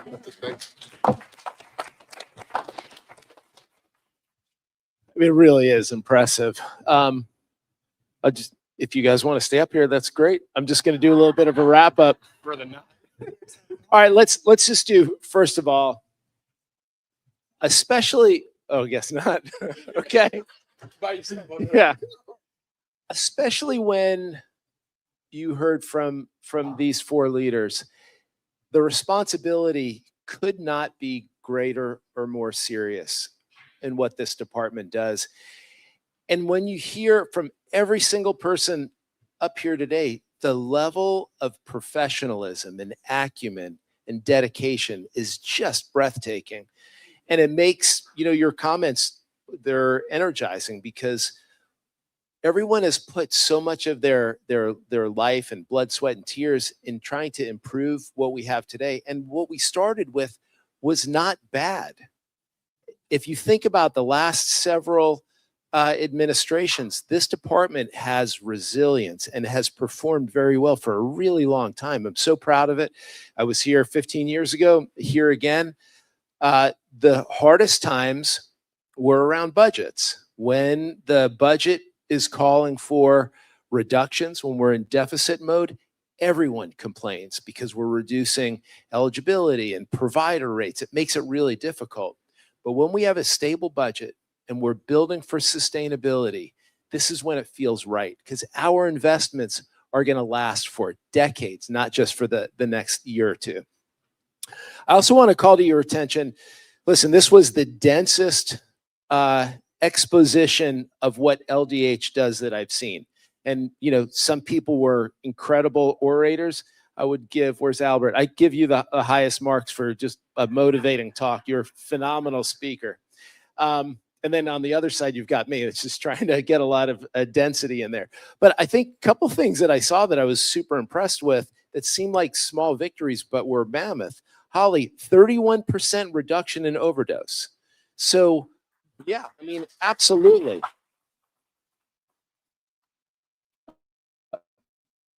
Against our peers, we're not doing great, but that performance, when we say sometimes we overuse the phrase, saving lives, but that is a measure of a life saved. That is a real thing. It's incredible. And then Bernard, Where'd he go? Did he step out? He talked about eliminating the wait list. Who all remembers like the legislature would be flooded with people in t-shirts and waiting list is not a service. It was quite clever, by the way. And then all of a sudden put our heads to it and eliminated the wait list and then drove down the amount of time it takes to get an assessment. This is marching in the right direction. Gary now, he's like, hey, I guess I gotta join Bernard and go ahead and figure out how to do this. And I hope you all will help us this year because that's gonna be a heavy lift. All right, importantly, this event, it was kind of, I'll tell you exactly how it started. I was on a rare Saturday at home, and I'm not a TV watcher, but the house was really quiet, and I wanted somebody to talk to me. So I turned on the television, and CNBC was on, and it was the Berkshire Hathaway event. And I ended up watching it just spellbound by the level, the depth of the questions, the variety of people that were asking questions, and watching, which is kind of trite but interesting, watching Warren Buffett with all the products that they sell. So he had Heinz ketchup up on the table, and he was eating a hamburger. They have major interest in Coca-Cola. Of course, they own an insurance company. And so they were talking about all the products. And what I just saw was that they believe so deeply in those products that they invest in. And they're in it for the long term. You never see this guy like buying and selling, within a week and trading or buying shorts. It was deep investments. And I just thought that's really what we need to do. So I called Emma, I think that day, it was Saturday, and I said, this sounds crazy, but let's have a shareholder meeting. She said, we're a government agency. So no, trust me, let's work on this. And so today was the culmination of those discussions about how do we open up the doors of LDH and really bring in our shareholders, whether you're a provider, if you're a parent, you're a user, your family is a user of our services, and we're so delighted that you're here and keep us honest about what we do. If you're a plan and you contract with us, all of this really matters the most. So let me thank, and I hope you all will give a big ovation to Emma, Elizabeth, Mindy, and Margot. Thank y'all. Can you stand up, please?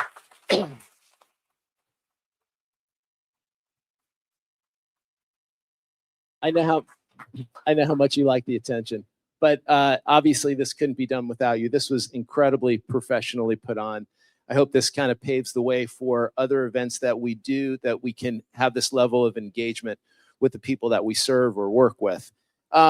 A couple things that we do, if you could kind of envision what a rhythm of the year looks like in ways to engage with LDH.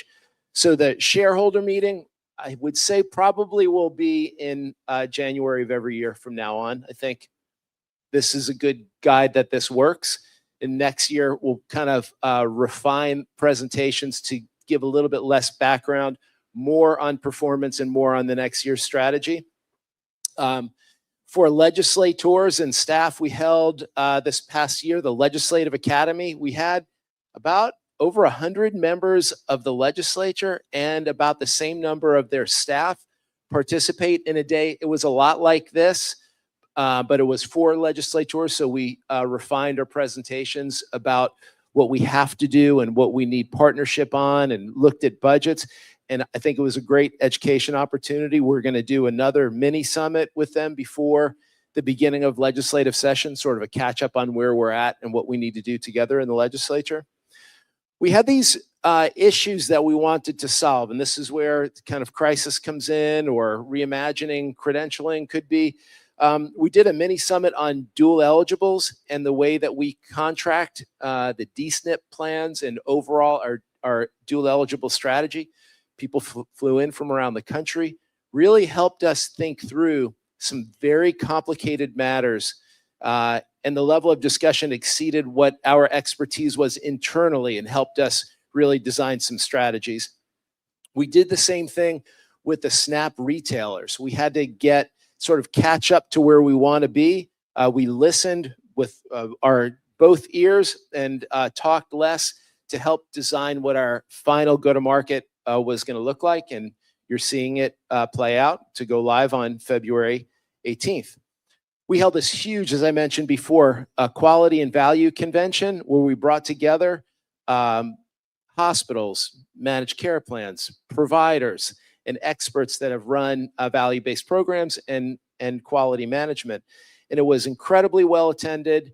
I think over the course of 2 days, it went from very kind of circumspect and cautious viewing of everybody around if they weren't from your community to a lot of collaboration by the end. And now we're going live this year on some incredibly important. We're relying on it to increase our outcomes in the next year, and there's a lot of dollars tied to it, so we have to execute properly.